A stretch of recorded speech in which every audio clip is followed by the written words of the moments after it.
Hey, what's happening, y'all? It's me coming back at you again with another live hangout vid. This is Dan the Man Boxing with you live. Now, as you can see, the title of my hangout, my latest podcast hangout, is Canelo Alvarez has been temporarily suspended by the Nevada State Athletic Commission.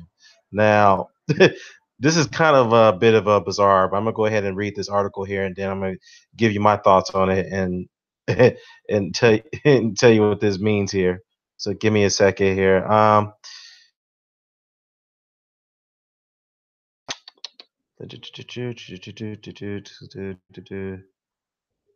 Let's see here. This is from Box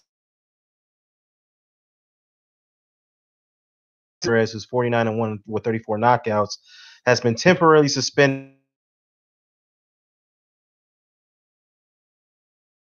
from February, where the boxer came up positive in traces of Combuterol in samples taken on February 17th and February 20th. So there have been two samples taken. So one sample A and sample B.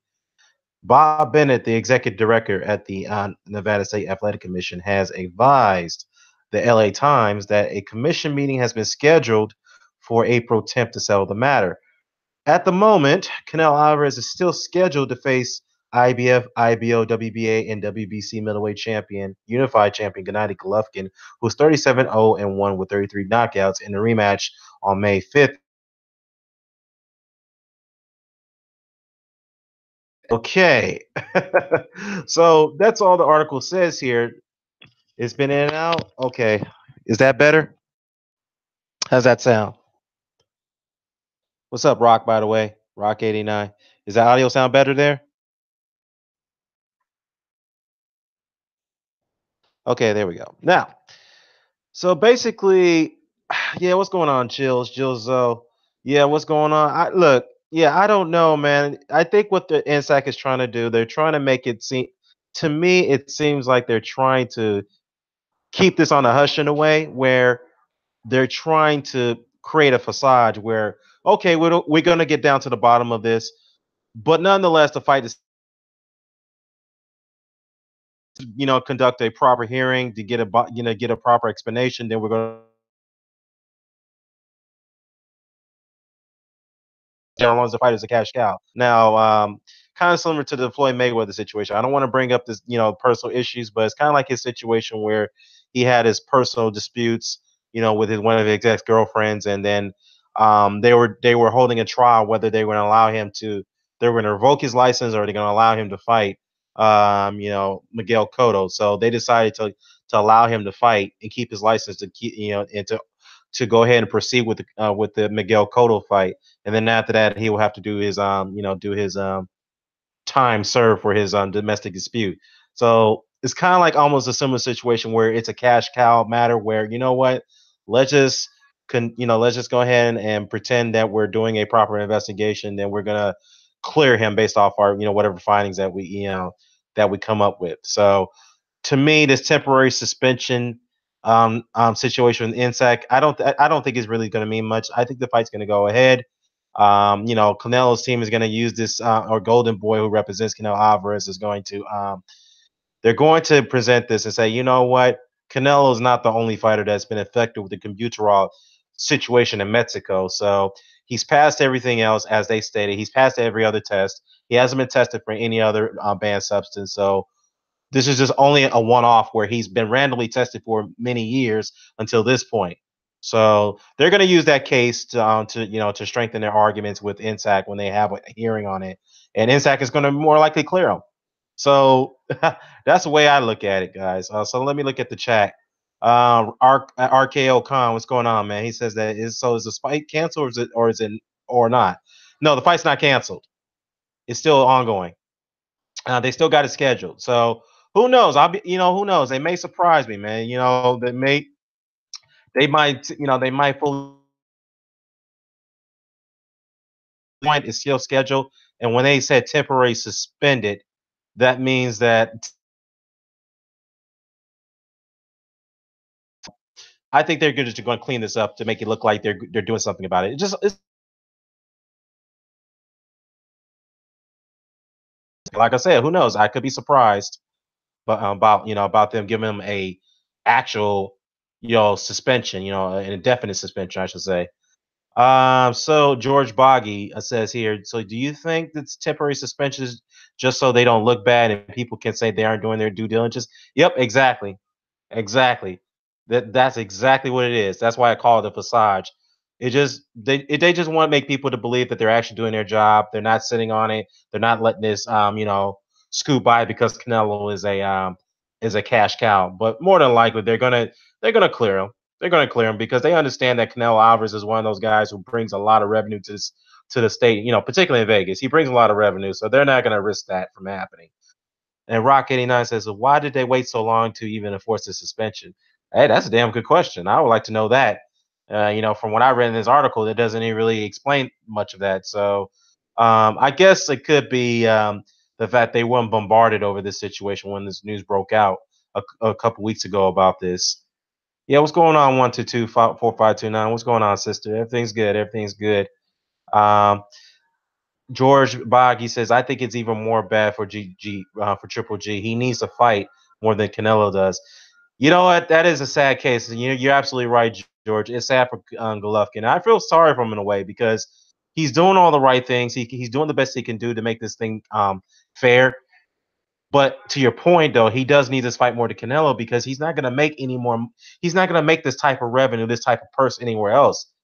As far as given the fact that he's getting old, he hasn't been as active as he wants to be, and he's taking a lot of damage in his career too. So he's pretty much he's pretty much slowing down. So the fact is, he needs this big payday so he can cash out, call it a day.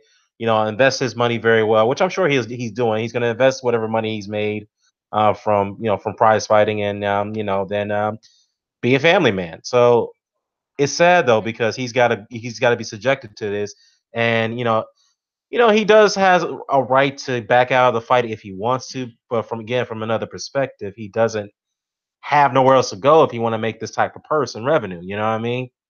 So yeah, it's unfortunate. So this temporary suspension stuff, I wouldn't read too much into it. It's just a facade for Nsac to say they're not doing their due diligence, as George says. So that way, it doesn't look like they're not acting on it. So that's all it is. That's all it is. So, I mean, again, I've been proven wrong before. I could be wrong about this. So, um, yeah. Let me see what we got here. Let me see that. Uh,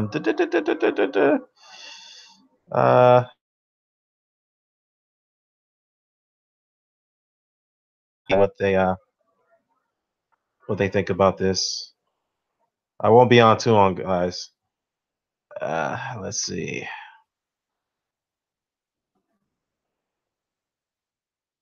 Jump in, people. Let me see. Let me get some other guys in here. All right. Sorry, I was talking to my mother. Let's see. Yeah, but anyways, I want to see what get the fellas' thoughts on this and their opinions. So yeah. Rock 89 says that Billy Joe Saunders could get him some money, but not Canelo money, but he can definitely make some money. Yeah, I mean Billy Joe Saunders is well taken care of by Frank Warren. I know to some, I would say he is taken care of by Frank Warren, but as far as getting the money that he wants to be paid, he's going to have to go through Canelo Alvarez. That's like the biggest moneymaker he can possibly get. I mean, Golovkin brings some revenue, but not as much as Canelo Alvarez does. So that's a bit of a gray area for Billy Joe Saunders.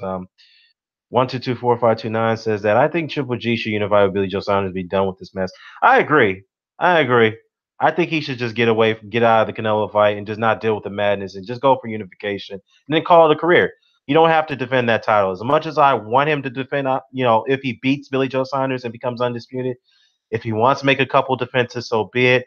But if he chooses to say, you know what, let me just unify and say, hey, I became the first middleweight to unify the division since Bernard Hopkins before Jermaine Taylor took the titles away.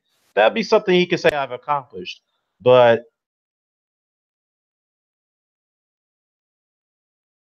as Tom Lofgren said, they're going to go where the money is at. And unfortunately, he's not going to make this much money he's getting right now fighting Billy Joe Saunders. So it's all about cashing out for him at this point. George Bobby said, "Look, if Canelo's fight gets canceled, I don't think he fights Triple G would fight anymore. I think he'll lose interest." You know what? That's another good point too, because looking at Triple G's posture as of late, not saying he's not motivated. Of course, he's motivated to get make more money than he did in the first fight with Canelo Alvarez. It just seems like at this point of his career, he's not really too enthusiastic to continue on the fight, because he mentioned this himself about a year ago that he does have plans to retire within 2 to 3 years. So yeah, I don't think he. I agree with you on this one, George. I don't think he really might have shown much interest in fighting if the fight does get canceled. So yeah, Dwayne Jones, what's going on, man? Just talking about the Canelo Alvarez news that just broke today. So I mean, like I said, I don't think it's much of a news breaker. It just, like I said, it's more of a facade put on by Nsac to kind of clear the hurdle for Canelo to fight Triple G. Rock, what's happening, man? Yo, what's up, Dan? Not much, not much, not much, man. So, man, what's your take on this, man? I mean, for me, it's like, why did it take so long? uh, what's up? Did you say what you say, man? I didn't get you. Go ahead. I was just like, for me, it's just like, well, why did it take so long? When did this news break about him testing positive? Last week, at least. It broke last week. He tested positive on the 17th, and he tested positive again on the 20th. So I guess that was a B sample because they have to match it up to make sure the A sample is conclusive. So um, Right. I know that, but does it usually take this long? that's a good question. Well, I mean, there's some exceptions. I mean, look with the Alexander Povetkin situation. Well, actually, WBC immediately acted on that one. They called the fight off on with the Alexander Povetkin situation and got to the bottom of that. Yeah, as far as Nsac, yeah, that's a different story. They didn't really. Yeah, that it is kind of unusual. I'm trying to figure out when was the last time they've done something like this for a fighter. I can't think of it. It doesn't come to my head. Right. And when something like this usually go down, it's just like it's almost like a given. The fight is pretty much called off that day when somebody tests positive. Right, right. And the thing is the most confusing part is temporarily suspended, mean provisionally suspended. What the hell is that supposed to mean? Provisionally suspended. I never heard of that before. I mean, I mean, what do you mean provisionally suspended, but yet the fight's still scheduled? That makes no sense. I, Right. The thing that don't make sense is the fact that it's like they keep putting the cart in front of the horse. Like, he tests positive, then the WBC and what the WBA come out and talk about, oh, well, we're confident in Canelo. And then now there's a temporary suspension. Have they done an investigation yet? Like, or we just know about the positive test? well, according to the article, they saying that it's a temporary suspension, and they'll have a meeting with Canelo and his team next month in April, which is about a few weeks. So, like I said, like George in the comment section brought up, this is more of a facade. It's more INSAC is trying to cover their ass and say, you know what, we're not going to sit on this. We're going to just go through the legal proceedings on this, and then we're going to clear Canelo. That's it. That's what they're going to do. I mean, that's why I don't want to read too much into this temporary suspension stuff, man. But then again, I could be wrong. Maybe INSAC will, based off their findings, they would suspend him.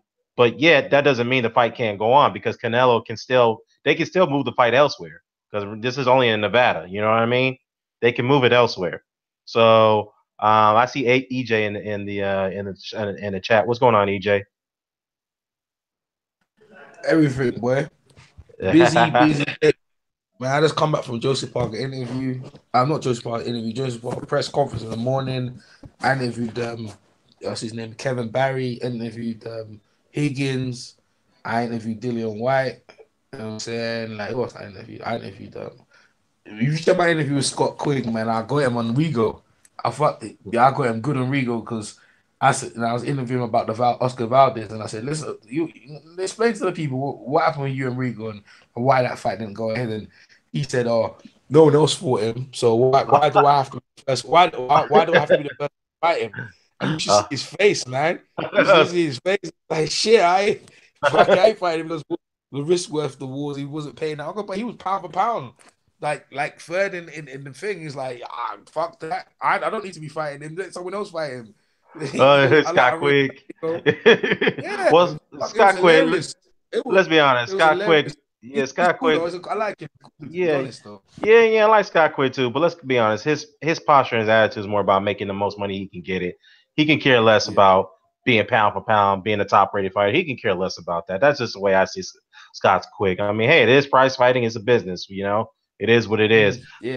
But what do you think I about? talked to Eddie Go Hearn. I ahead. talked to Eddie Hearn as well. Eddie Hearn said,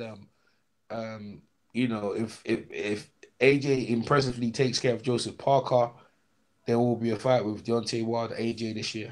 He said it on my Oh, channel. oh, Yeah, he okay. said it. Yeah. And I asked him about I asked Higgins about the rematch clause, and the rematch clause is favoring AJ. Like, there's no rematch clause for Parker's team, but there's a Ah, rematch see. clause for AJ. So AJ's covered.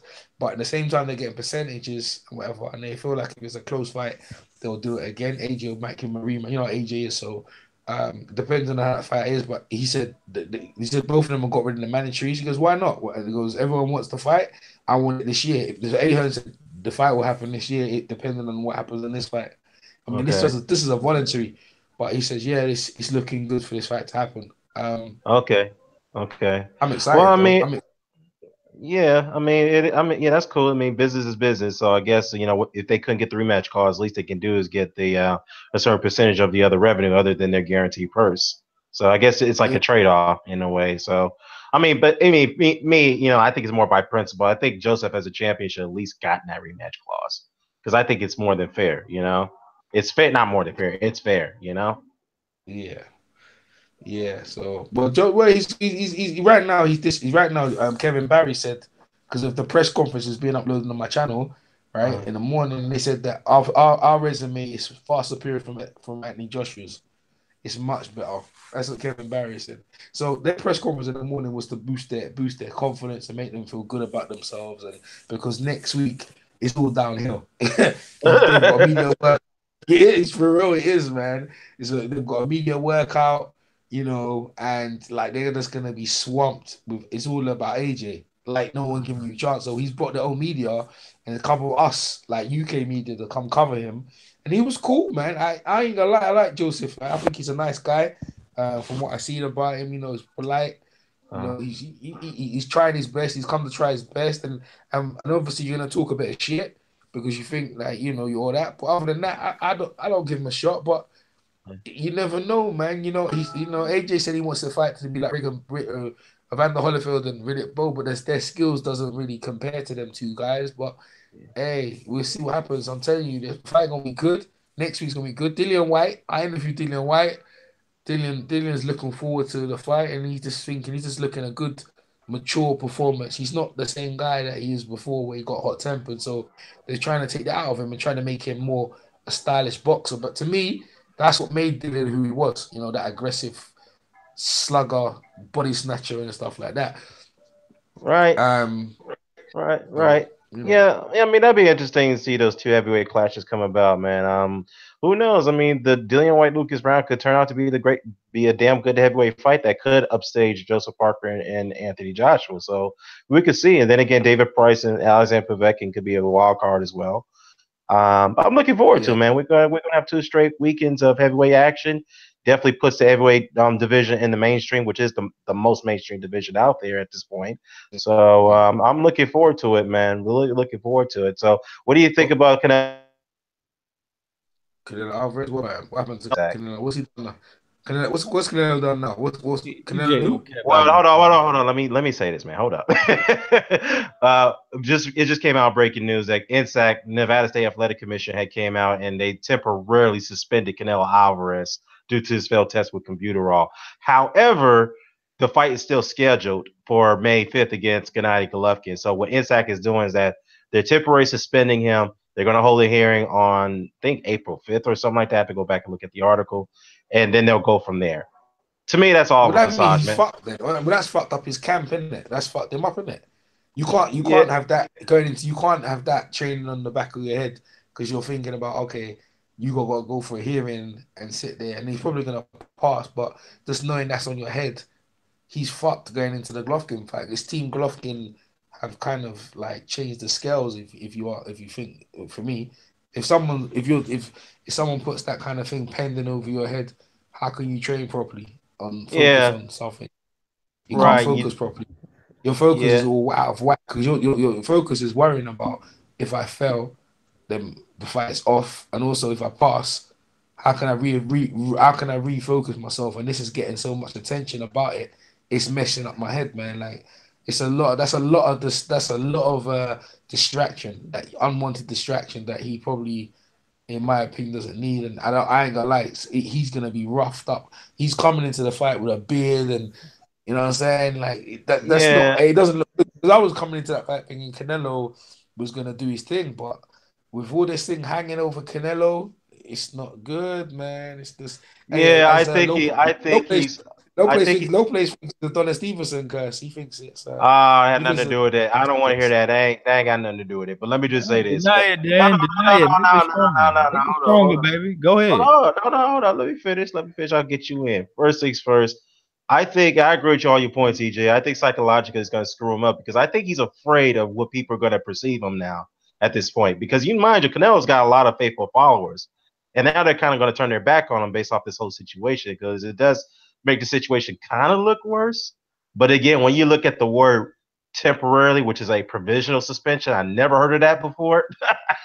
I heard of an indefinite suspension, but a temporary suspension, I never heard of that. I mean, that to me shows that okay, Nsac is trying to clean it. They're trying to cover their asses here, because the fight's happening on their jurisdiction in their home state. They're gonna just kind of go through the due process and say, you know what, we did our due diligence, we investigated it, and we found nothing, no wrongdoing from Canelo Alvarez. let me ask you a That's question. Let me ask you a question. Let me ask you a yeah, question. One second. The yeah. word suspended. What is he actually suspended off? He's failed the computer raw drug tests. What's They he said spend? What they spend? What? Yeah, but what are they suspending him? Absolutely nothing, EJ. He in Mexico training right now. They ain't doing shit to him. They just saying if we want to throw the fight off, we can when it come around to it. They ain't doing shit. But at the He's end all of the right. day, it's horrible He's all right. it's horrible press. Nobody cares about the fight. It's getting horrible press. It was already y'all two can't beat each other. Y'all never beat nobody. So bam. You fucked up. They might throw it off just because they're gonna lose money. Yeah, I agree. I agree with him. I agree with him. Yeah, the fight is whack, man. The fight is whack. Like, man, I don't care about that fight, man. This fights, other fight, heavyweight division got much more interesting in fights, and that no one cares about the outcome anyway, because the yeah, two of them have been pampered and been treated in a certain way, and it's like they've been getting decisions or they ain't fighting the best, and they're fighting each other, yeah. But really, like Lopez says, who gives a shit about the outcome? Like, unless it's conclusive on one side or the other, like Canelo knocks out Triple G, or Triple G knocks out Canelo, which I hope doesn't happen. I want Canelo probably to win, but it's not really. It's like no one cares. Like, you can't have this guy. They've made Triple G pound for pound number one of what I have no idea, and yet he ain't. He's not the most exciting fighter in the world. I mean, Joshua Wilder is. They're the most exciting fighters in boxing. right. So, in my Yeah, but you opinion, know what? Yeah, I agree with you. I just think what it is to if Canelo wins a fight, it's a tainted victory. No ands if buts about it. He won't get the credit for that win. They're gonna say, "Well, you cheated to get that victory, so it doesn't really count." They're gonna kind of sum this up like the Luis Nery situation with Yamanaka. So, yeah, Canelo. I think it's kind of damaged his reputation based off this situation. It's gonna take probably a long time for him to rebuild it. It may take a while. He may have to lay off boxing for a whole year or so, and then he gets back into the ring and then start fighting a few more opponents, and people would kind of forget about the whole situation. But yeah, it's just this fight is now tainted, man. Just like there's gonna be no interest now. Like you said, EJ, I don't think nobody's really gonna care too much about it. I mean, except for faithful Golovkin and maybe some Canelo fans, but overall in general, maybe the interest is it's not the biggest fight of the year. versus. It's not the biggest fight of the year. It's not. How many Parker, people cared about the AJ, first one though? pardon? I was just Say that saying, like, again. how many people cared about it, like the first one in the first place? I think you know what I think we wanted it so badly. So when it finally happened, it got pushed to the back of the shelf because Mayweather and Conor McGregor was there, and also AJ and Klitschko, and they got right pushed back to the back of the shop because it should have happened the year before. And the reason why that happened is because they were stressed. So they done it out of necessity that they were going to be, the fight was going to be pushed back anyway, which it has. And it did garner, come on, I think it did garner a kind of attention, but not the attention it deserved if it would have been the year before. Now, with this, it's like, bro, who wants to see no drug treat, bro? Like, whether he's not or he is, most people's perception is, I mean, I'm going to watch it, but it's not necessarily, oh, I must watch that fight. No. No, I'm gonna watch it. I'm gonna stream it like a motherfucker, but they ain't getting a penny. Nah, they don't deserve it. Like, yeah. And when you talk about over here, Canelo reputation, his reputation should have been ruined from a long time ago when the man could make any fight he wants in boxing. Like, nobody's scared of fucking Canelo Alvarez. You have no reason to. You look on the resume, he don't knock the top level out. He couldn't beat the old ass Floyd. All right, he couldn't even rough him up and make the shit look like Maidana or Victor Ortiz or something. He couldn't even. Right, bro. That's a Floyd Mayweather. Come on, man. No. Come on. Hold on. At least you can rough him the fuck up like Maidana did. You weigh 20 pounds more. Do something, bitch. The problem with that.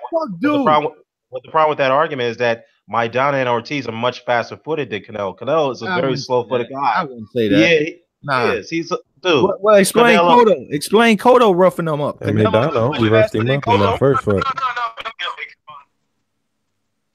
Well, again, you when you talking about Cotto? Cotto is a little bit faster footed than Canelo Alvarez. Well, why he couldn't keep up with Canelo then? Why? Like they fought, and you saw Canelo look way more athletic than him and bigger than him. Canelo was drained, bro. He was drained for that fight, dude. Come on, man. All right, well, explain. Cotto was shot. Why ain't he knocked out no top fighter he ever fought? Why? Like, why he don't even knock them down? He knocked out Khan? Top fighter? Khan? You gonna tell he's a top fighter. Dan, you gonna tell me? Dan, you can knock out Khan. That's an insult. Yeah, I know.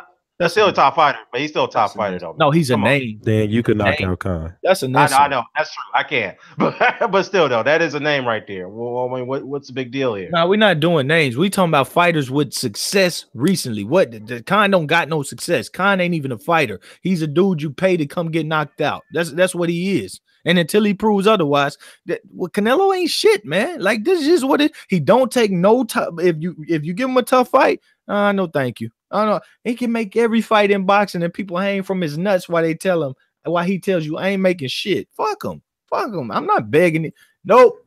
On to the next. Well, let me just say this though. He beat Shane Mosley, right? Who? I mean, Shane Mosley never been knocked out by anybody after. Of course, he retired his corner against what's his name, Anthony Modine. Okay. Shane Mosley, you're not gonna knock that guy out, okay? James Kirkland, obviously, you're gonna knock him out. He's very chinny as hell. But to your most part, I agree with you. The other top fighters you can't knock out because they're very durable, man. Lara's durable. His losses, he never been knocked out. Hold on. Lara was on the canvas versus Angulo. So Angulo punches hard. I'm just saying you can't replicate that. You can't even replicate that. You can't replicate that. Dude, Angulo is a very big puncher, dude. I'm just saying, no excuses, bro. No excuses. All I'm saying, I'm not saying he's a bad fighter. I'm just saying he ain't worth $70 when I go up and down that sheet and I see that you ain't even whooping ass.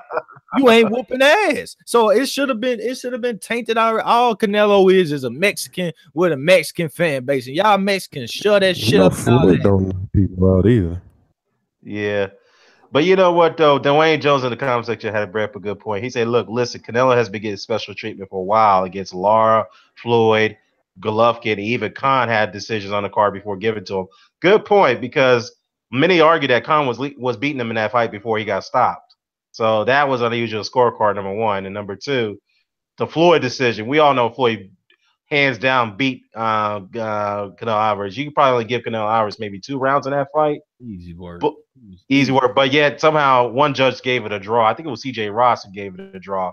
I'm like, well, same woman who gave Bradley the first fight against Pacquiao.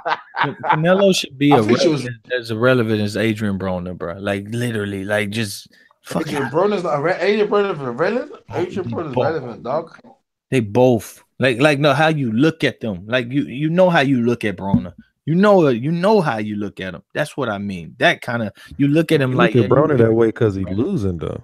Yeah, Canelo the same way. He would be losing too if he Canelo took ain't the fight. lost though. He won't take the fights, bro. He won't take. Yeah, Canelo ain't lost. That's true. He had those close Oh, calls. he lost against. He only lost against Mayweather though. Broner had. No, I know he lost against Mayweather, but I'm Broner saying like had close outside of calls that, and he went and rung the doorbell again. Canelo had close calls and he said, "Y'all better fucking tell me to fight Man, Triple G." some people had lose against Lara as well. He lost against Lara as Hold well. up here. Yeah. No, Hey, hold up. Yeah. Hey, hold up. Golden Boy. Let me read that to you guys real quickly. So Corey. Dan, you going in and out. Yeah, you going in and out like. Yeah, let me read it. It says here, we respect the Nsac process. We will vigorously present Canelo's case throughout. Over his career, he's been tested over 90 times, and we never intentionally take advantage. But that's all they had to say right there. So they're going to present their case, and yeah, they're going to clear him, man. It's just all blood. Well, obviously the first one in the B sample, which you have to confirm the A sample. So that's what it was. So look, like I said, man, this is all a ploy. The fight's gonna happen either way, but it's still tainted, based off this controversy. It's gonna happen. That's tainted love right there, for real. It is tainted love. It is tainted love, but it was tainted before this in the sense of like how them dudes, even after they fought each other, they had no plans on fighting the Charlo, no plans on fighting Danny Jacobs. Like they had no plans of doing nothing even after the fight. So for me, it even took even more luster out of the fight before this even happened. On top of the fact that they rematching each other a whole year after, damn near after the first fight, holding up the entire division. Yeah, two divisions actually. 154 and 160. Technically 3 divisions: 154, 155, and 160. 55? Oh, you Canelo weight. Canelo weight. Canelo weight. That's a good one. That's a good one. Who's in that 155 bracket? I'd like to know. people Canelo and his opponent. No place. He's there by himself, right? Canelo versus that's who in there. Canelo versus versus whoever wants some. Come get some, man. Finally sound like old low place. Everybody finally see. There we go. What we saying? What we saying? No, I'm just saying finally see, because I was saying this the first time. They never dominated nobody. They don't want to do shit after the fight. They telling you they don't. They already avoid people. Triple G didn't want to fight Lara, didn't want to fight Ward. Canelo didn't want to rematch Lara when he knew he needed to and robbed him, and nobody made him. And I was saying all this shit didn't excite me the first time because they was pussies that got so wet that they was allowed to slip and slide. That's all it is. And I don't play that over here, man. Well, let me ask you something. I'm gonna put you on the spot here. How you attribute the Adonis Stevenson so-called curse to Canelo Alvarez? Explain that to us. Like I said before, I went over there with the majority-minded people, and they cuss, they played the race shit, but I let it all build and all form up. I do that for a reason.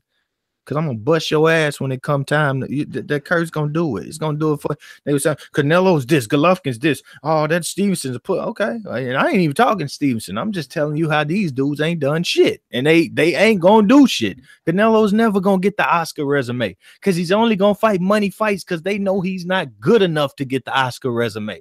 All right, this dude fought Chavez Jr., who got knocked out by a dude Stevenson has dropped about 15 times total. All right. And he didn't even go up there and get a damn knockdown. Not even an impressive performance. Not even a fun fucking fight. And this is a dude you gonna go around telling me it's pound for pound the top. This is fight of the day. Man, suck my black part between my legs. How do y'all do all that, bro?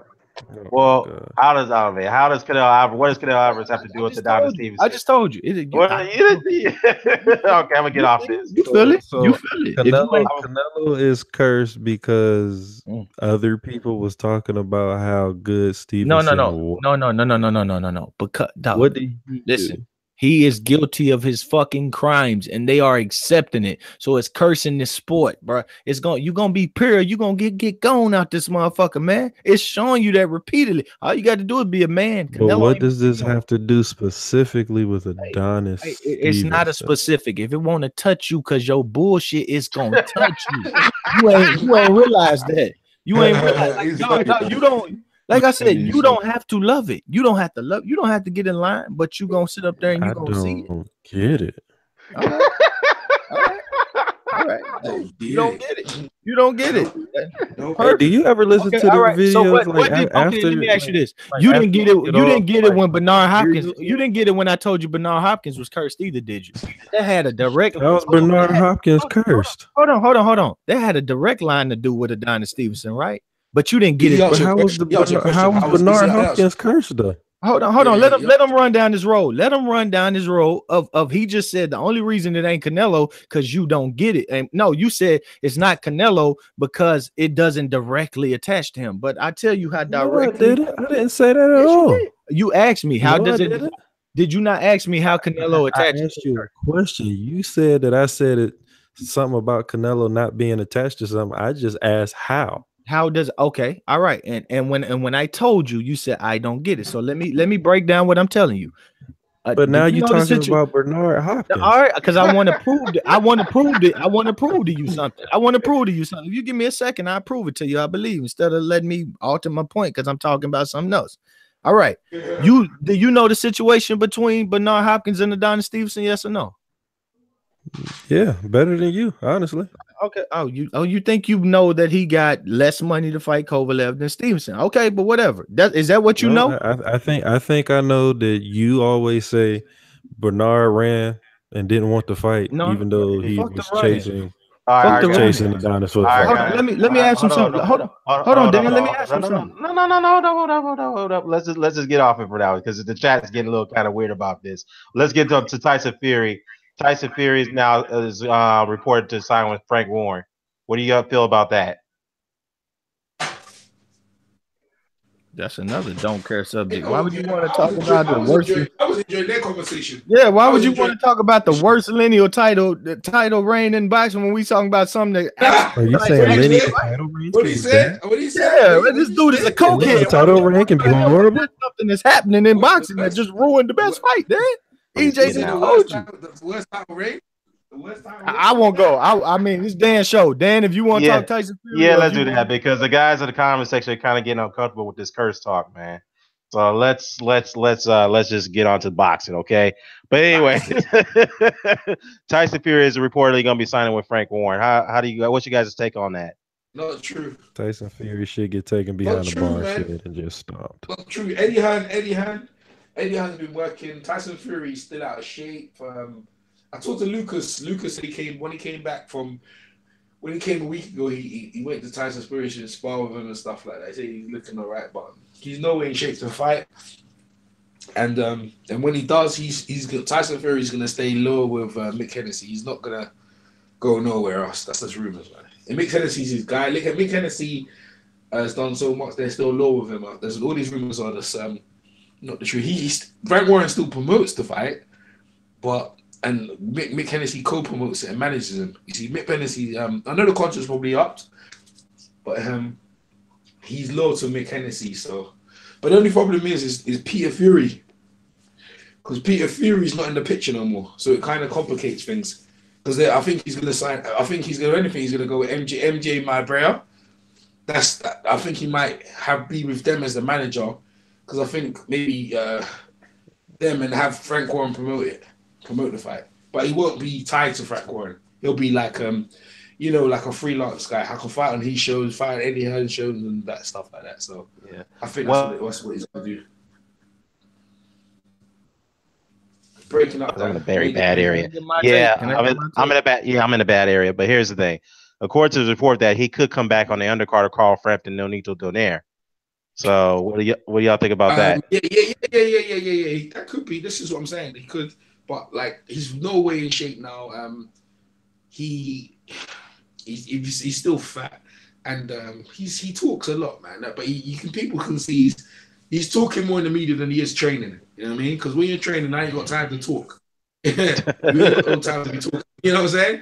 You ain't got time to be talking. Lucas was out of shape when I saw him. He said he had jet lag and whatever. And you can say with Luke, but he is, you know, Australia is like the other side of the world, you know, for us. Like, you know, obviously, you know, you go down under for us, you know, and they're going up above the other side, right? So he said he was jet lag when he came over, and Lucas is not in shape. So you can imagine what kind of sparring the two of them did. They played around because when Lucas came on Monday, Lucas was playing around with Derek. Well, Derek wasn't playing. No, sir. Derek wasn't playing. Derek stuck it on him from round 1 to round 8. Stuck it on him. Just boop, boop, boop, boop, boop. And Lucas was switching starts and clowning. Lucas has got heavy hands, but he's slow. He don't turn them over properly. But nah. Tyson he's got some work to do, and to be fair, I don't know who's pushing him and consistently make the man go to the gym, because he was never that way inclined anyway. You know what I mean? He wasn't, you know, he had natural talent. Is Tyson Fury? He's not hasn't got good work. There's a lot of guys I see in the amateurs. They're very good naturally, but they don't like to work at it. And eventually, as you know, your sharpness goes, and because you don't work on it and you don't refine yourself, your skills erode, man. His skills eroded. He lost his legs in 3 years. How long Tyson's like nearly 2. This is going to nearly 3 years. It's about the same time Ali was off. And the thing is, he ain't no Sugar Ray Leonard who works. You can see how hard Sugar Ray Leonard used to work and Ali used to work. Tyson Fury don't work like that, man. He don't work like that. He doesn't work like that. And his skills were mostly relying on him having a reach against his opponents. That's what he was relied on, you know? Yeah. With these guys he's fighting now, he hasn't got no reach advantage. So whoever he signs for, he ain't gonna do shit anyway. That's just my opinion. I have a question for you. Go ahead, Ryan. Go ahead. EJ Boxing Live. What's up? I got a question. This Rock 89. I got a question for you, brother. Rock 89? Yes, sir. Yeah, Rock. He's been in. Okay, like I mean, I don't know. I didn't know. This is like your. How you doing, sir? Go ahead. I'm doing all right. How about yourself? I'm good, my man. Go ahead. Like this is your field of expertise. But number one, Nonito Donaire, I forgot he was alive. But this is good. Like, yeah, go ahead. We've been hearing a Tyson Fury comeback for over a year now. Like, I mean, you know, you're over there. Do you really see this dude like actually getting in shape to actually really try to come back? I think he's getting in shape just for the sake of losing the weight, but I don't think to come back to actually fight and compete, because if you put him in there, I got him beating Jerome Miller. I got him beating some guys, but the thing is, he's supposed to, but boxing is one of them things. What have you did for me lately? And if them guys are active busily, Tyson's going to get punched up. You got to look at this, right? His biggest wins were from Derek Chisora. That's the truth. He beat the British and Commonwealth to win the British and Commonwealth belt of Derek Chisora. Then he won the European and the WBO #1 shot to fight Vladimir Klitschko. And in between that, Kevin Johnson and guys will come in a week in. So what he's actually done? It's Steve Cunningham as well. It's Steve Cunningham. So yeah, Cunningham, he better nearly ended up in a disaster because his trainer come over. He nearly ended up in a disaster. So you know, a cruiserweight. So now you're going against guys because you've been a so-called undisputed champion or whatever you want to call yourself now. So now what level are you coming in? Because the guys you're facing are this heavyweight division is actually picking up. So where do you fit in? He's supposed to be that dude, what he did to Vladimir, but bruv, man is not going to let you do that. You think, and he's not that guy no more. You know, he's not that type of guy no more. You know, slim, and even that foot, he was messed up. He said he peeled off the skin. I interviewed him not long, about 3 months after that actually victory. He peeled off the skin off his foot. He goes out to bring my own water. I didn't trust them and stuff like that. And he's insecure and paranoid about how the German people might treat him. And even then, he was like, I didn't really care anyway. He was eating happy. He's just a happy-go-lucky guy. You know what I mean? He has a fight, but he doesn't take it like too seriously. And because of that, he ain't trying to be that's why I call him the modern day Buster Douglas, and people think I'm joking. Yeah. He's like Buster Douglas. Buster Douglas is very talented, but he never wanted to. He just, if for some reason, sometimes the big times with that Vance Van Holyfield and some other guy, he didn't turn up. But when you wasn't supposed to turn up, he turned up like Tyson Fury. You didn't think, okay, no one gave Tyson Fury a shot. I was probably the only one, and I put money in. I could tell But since then, this is the thing you have to factor. His uncle's not with him no more, and as a family member to push him, they ain't around no more. So you're right. I don't see him coming back how he was before. If he does come back, I'll be interested to watch, but he won't be the same guy no more. And to be fair, he still talks too much, man. He talks too much to be fighting.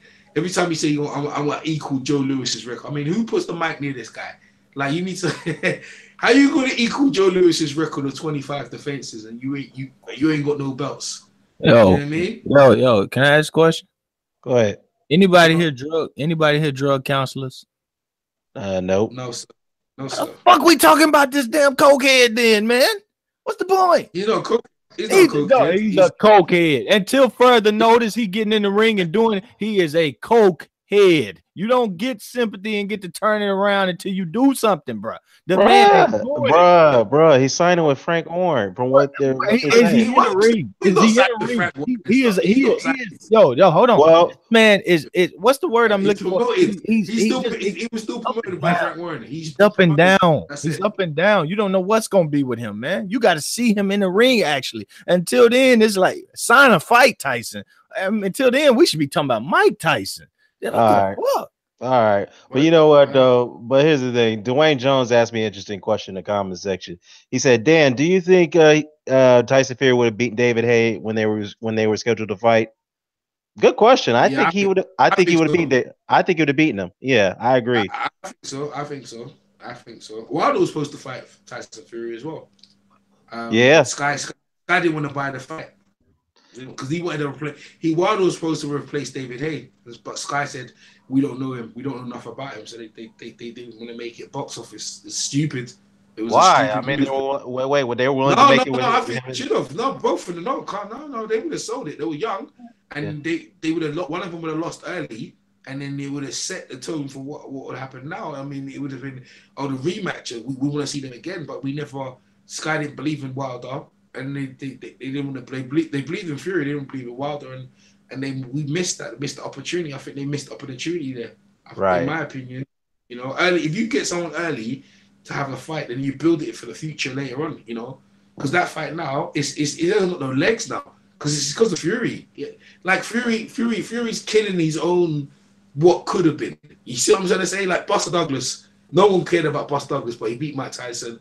And like if Buster could have beat Evander Holyfield in that fight, it would have been okay. This guy might be legit. It's like Sisaki. He beat Chocolio, beat him in the rematch, and then now people are like, oh, this guy's legit, bro. He's actually legit, badass. So is Jeff Horn a badass? Jeff Horn is a badass, bro. He a badass. He ain't that good, but he damn sure a badass.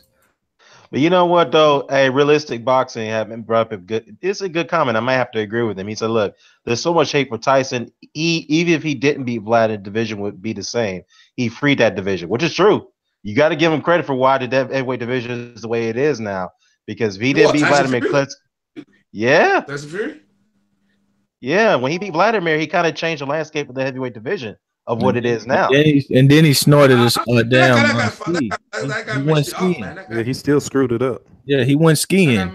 So everything he fixed, he fucked. So get out of here giving him compliments. Like you changed the landscape and he put snow slopes all over it, bro. Yeah, you're right. It was green. It was green grass and he put slow slopes. So what does he change? Yeah, he's ruined. But the Fury messed it. Not Fury. The Klitschko's messed it up from the start.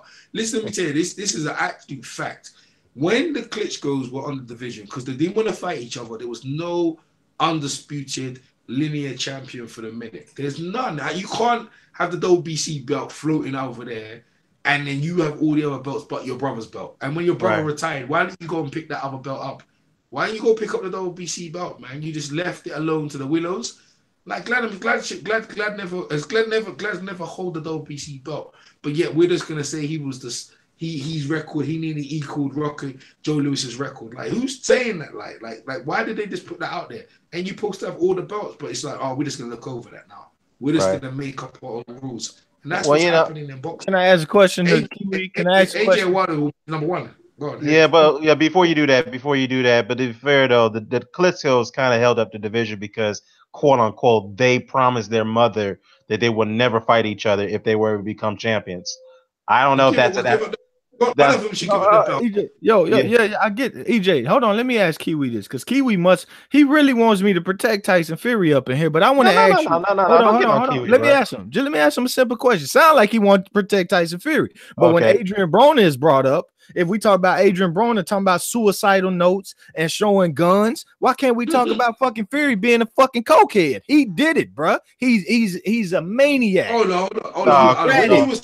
When you guys were talking about he was depressed, I was the one saying he full of shit. I was the only one saying that. No, he's got depression, and the depression's a serious thing, and you was over there low place. Yeah, it is. It truly is. I know, but listen, you know he's depressed because he's on a down from the fucking coke.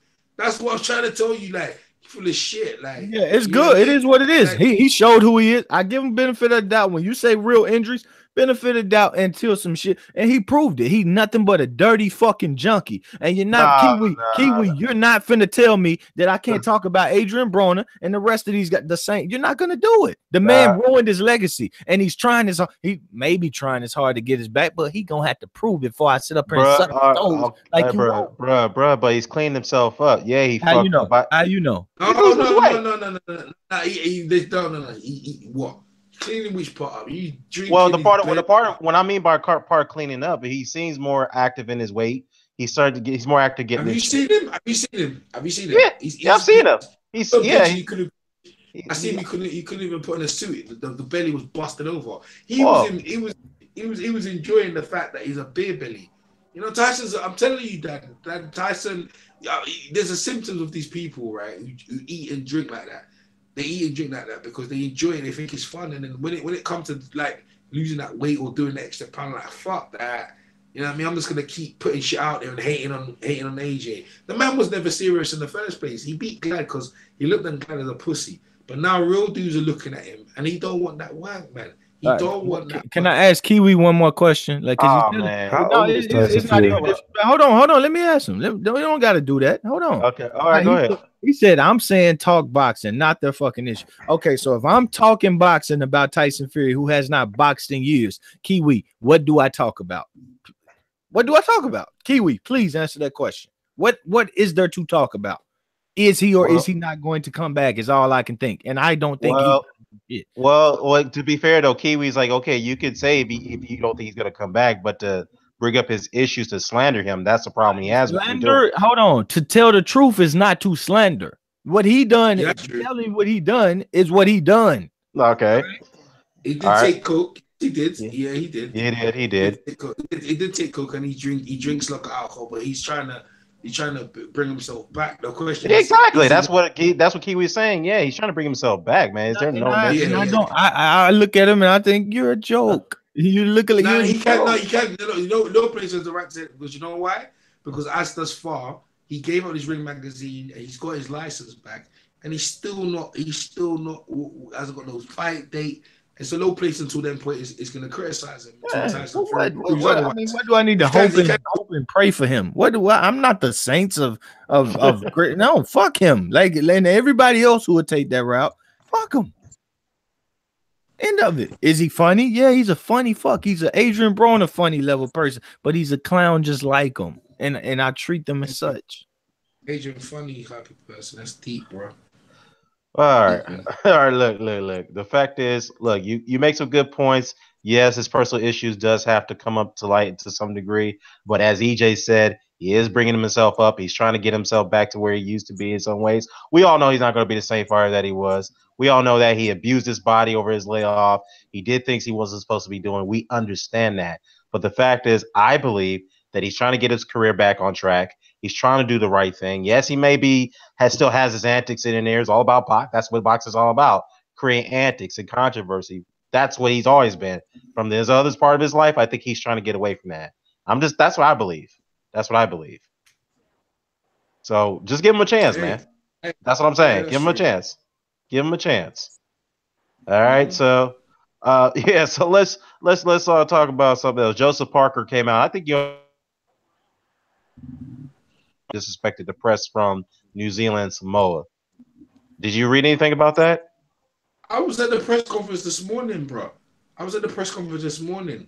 I'm telling you that it's uploaded now. He's talking about Andy Joshua's people came over. When Andy Joshua came to New Zealand, I think it was, Andy Joshua's people, Andy Joshua never spoke to New Zealand media, the Samoan media, and they, the Samoans took that as a offense.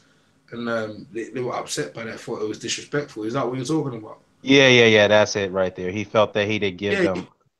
He yeah, they didn't. said it this morning. He said it. Yeah, he said that they asked that question. One New Zealand media site asked that question. Actually, you know what? No, it was one of the Sky. Actually, it was actually a Sky reporter said that. I was sitting not too far from him when he said that. And Joseph Parker's, yeah, it feels like a bit disrespectful. I don't actually understand the situation because I didn't know Anthony Joshua was in New Zealand, and I'm sure Anthony Joshua will address it next week. So I don't think make enough of it. But you got to understand that press conference in the morning was to slam Anthony Joshua. It was to give them confidence. You got to understand they're over here. Right, next week Right. they're going to Cardiff. I know you're in the UK, but there's two different places. We're in London, the capital, where AJ's home is, and then they're gonna go to Cardiff, which is outside London. It's in like it's another part of England than Cardiff. Like so, they ain't got their own language there, yeah. Right. And next week it's all gonna be about AJ, and the guy's gonna be lost in the shuffle. So they're gonna put this stuff out there and try and take AJ's mind away and try and draw AJ's mind into a fight, like make AJ be thinking about shit he don't want to be thinking about.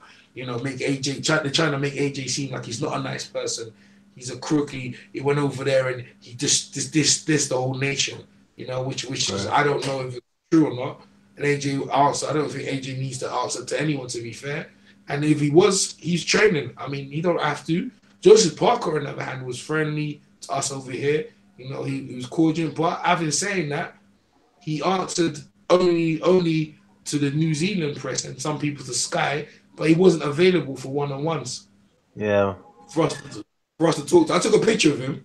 Actually took a picture of him, but he never really had an interview one-on-one with the actual any of us one-on-one because, to be fair, he was scripted of what he wanted to say. That's what it looked like to me. They look intense. They look like they came here to fight and win and take the belt, but they're only doing that when AJ wasn't there. And Joseph Parker's talked so much in the morning that I was thinking to myself, is this the same guy? Because when he was sitting next to AJ, how much did he talk at that press conference? He didn't hardly say anything, did he?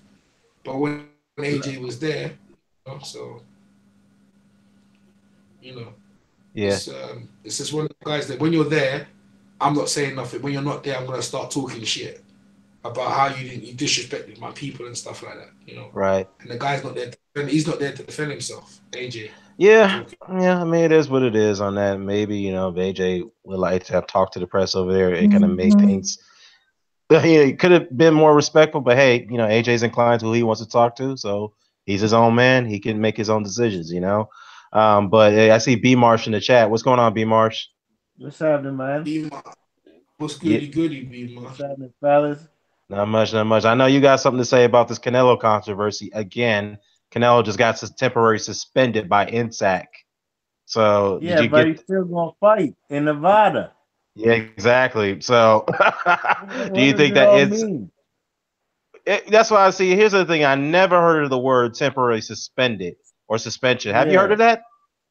Have Nah, you? I ain't heard of that. I know. What is that supposed to mean? I mean, to me, that looks like Nsac is trying to cover their tracks. And they don't want to look. They don't want to be. They don't want to feel as if they're in negligence and say, hey, you know what? Because if they sat on it and not act on it or do the proper investigation, then they'd be like, you're giving a cash cow a freebie, just like what they're doing now anyway. They're just going to say, well, we're doing an investigation. We're doing our due diligence. We're going to have our meeting with Canelo's team on April 10th, and then we'll come up with the ruling after that. They're going to let the fight go ahead. No question Yeah, about it. man. They're going to let it go ahead. I mean, that's why I don't want to read too much into this whole temporary suspension things unless you have something that differs my opinion about it. And they just trying to Mm-hmm. cover their back, so that it don't look like they letting cannoli slide. You know what I mean? 'Cause just off the fact that it's dangerous. That the man had a bad substance in his system, but they still let it go on while making excuses. So it looked bad on them. So it's basically like a PR campaign. You know what I mean? It's trying to make things look smoother. You know. Yeah, it's all theatrics. They're just trying to say that we're doing our due diligence. They're just trying to cover their backside, so that way they don't feel negligent. They feel like they're in negligence. That's Can all I, it is. can I give an idea Mhm. to this? A new idea. These What's boy, that? this president, well, whatever he is, a commissioner of the Nsac in Nevada State Athletic Commission. He know Bob Bennett. he's Bob Bennett. talking. Bob Bennett. He know that he is the people that are watching this heavily or really invested and really won't spend their money. They wanted to go on no matter what. So I can say temporary because y'all really don't even care. Y'all just want to just hope the fight continue to go on. That's gonna play in their hearts. Like, and when they get it, it's gonna be even bigger for them because he's dealing with retarded level people at the another side of the YTBC. So you don't have to be thorough. And some of these in the media, you don't have to be thorough. But I got a question for B Marsh. We was talking Yeah. Tyson Fury, and I know you in one of the capitals that he would love to be in. You know what I mean? So I wanted to know with Tyson Fury, if he wanted to cop, what's the best block of intersection for him to hit up B Marsh?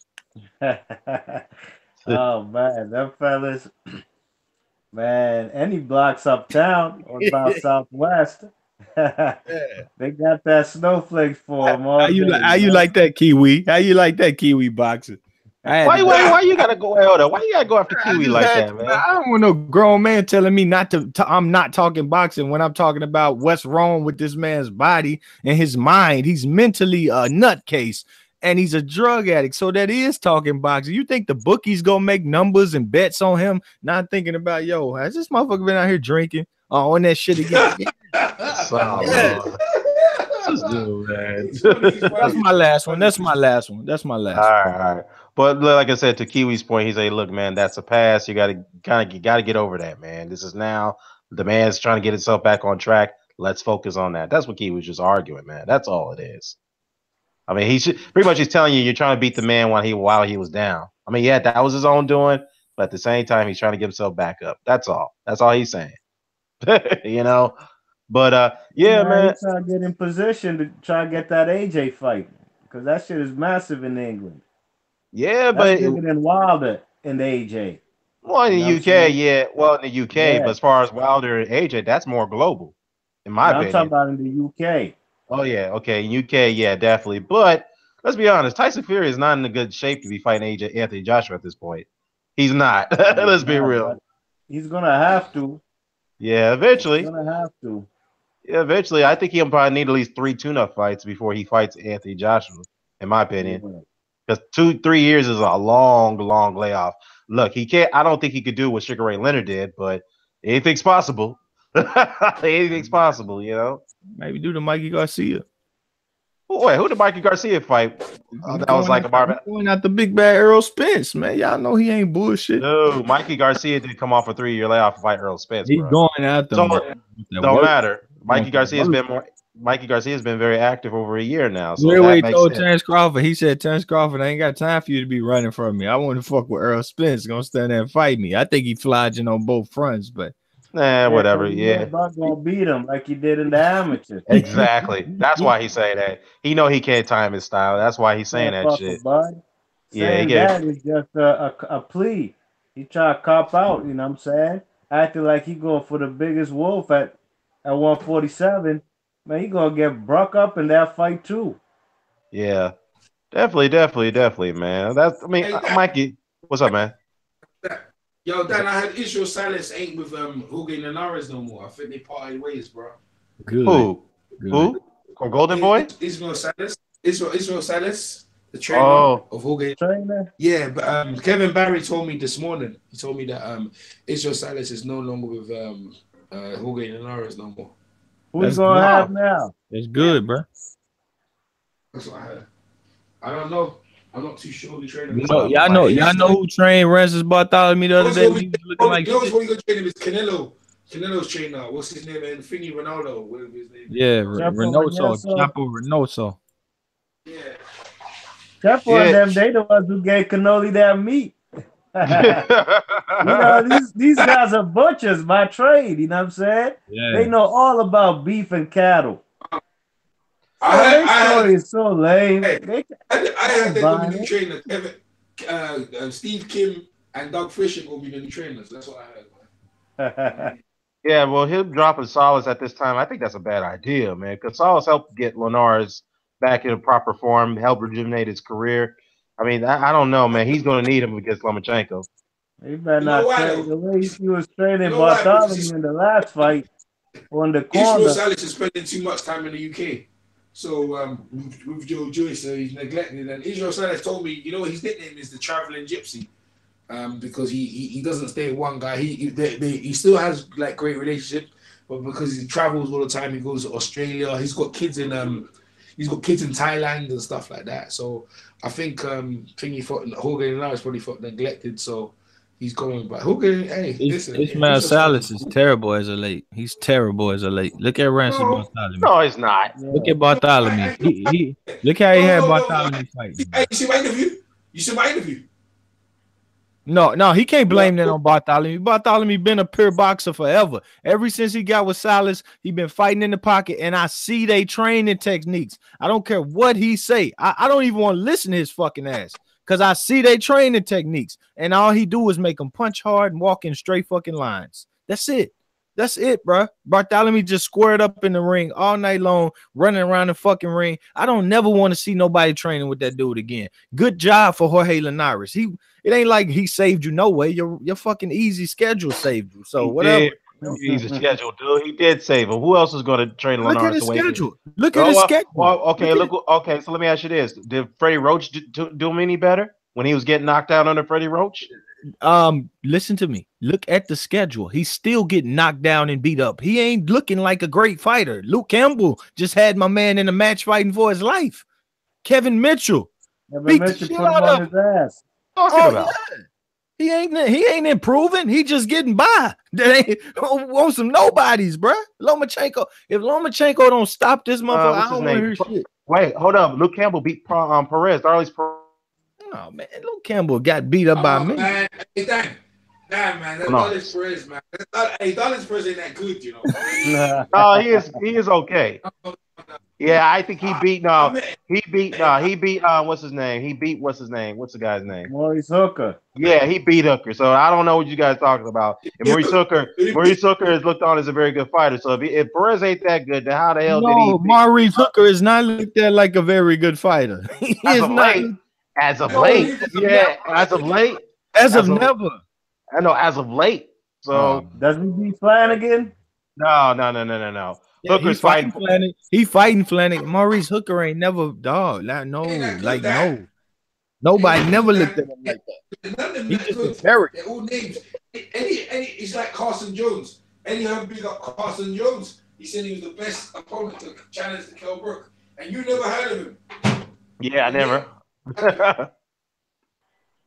Maurice Hookers was fighting nobody. Eddie has a top promoter. He's really good at making nobodies become somebodies. You know what I mean? Because we say his name like that, don't mean he was good. He was never good. Like I met him, he's a nice guy and stuff, but he's poor. He come from is it Colombia? Like I see him, I saw him. He had no training when he was over here.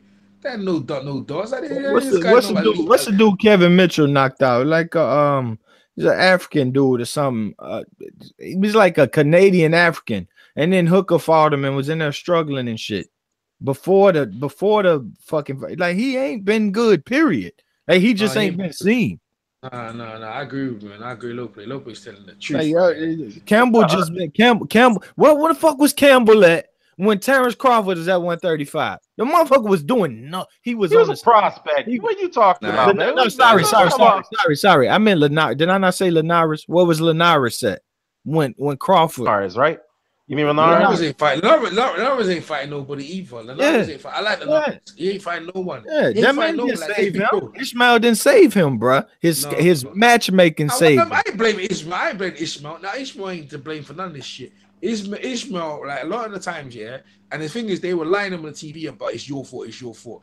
He said the guy had family problems to deal with, and he was in London training thing. And they go, the only day he trained him a day before. He trained Bartholomew a day before.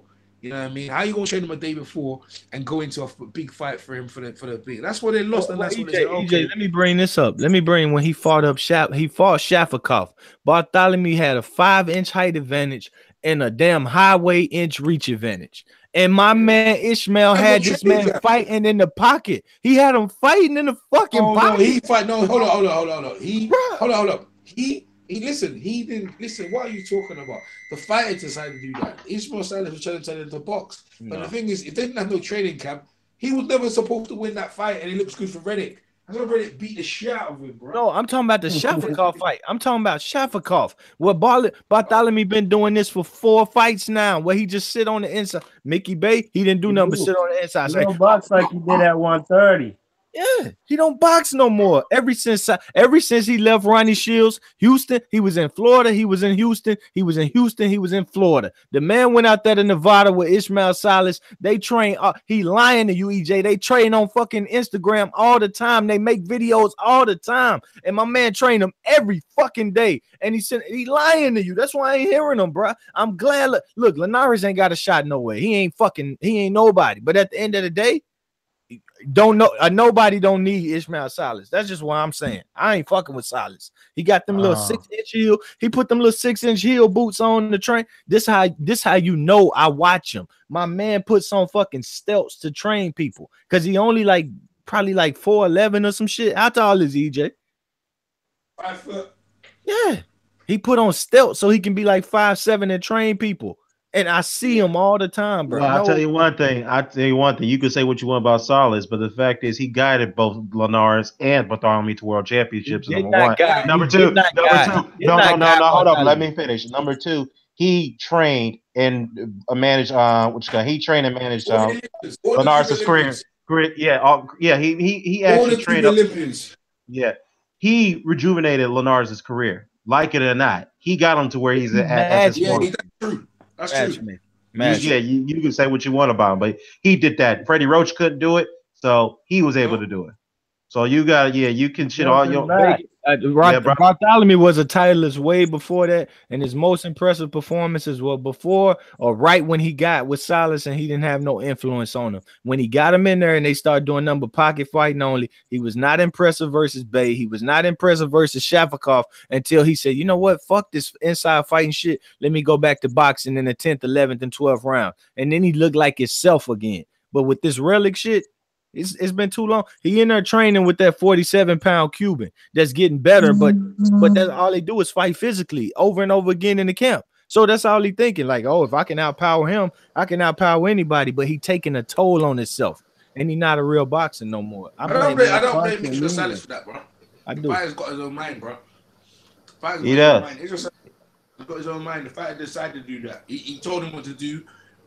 And the fighter went to fight him. He got hit, but the thing is, they never had a training camp, bro. So what can you say, man? EJ, he lying to you. Go look at the Twitter. Go look at the Instagram of them together.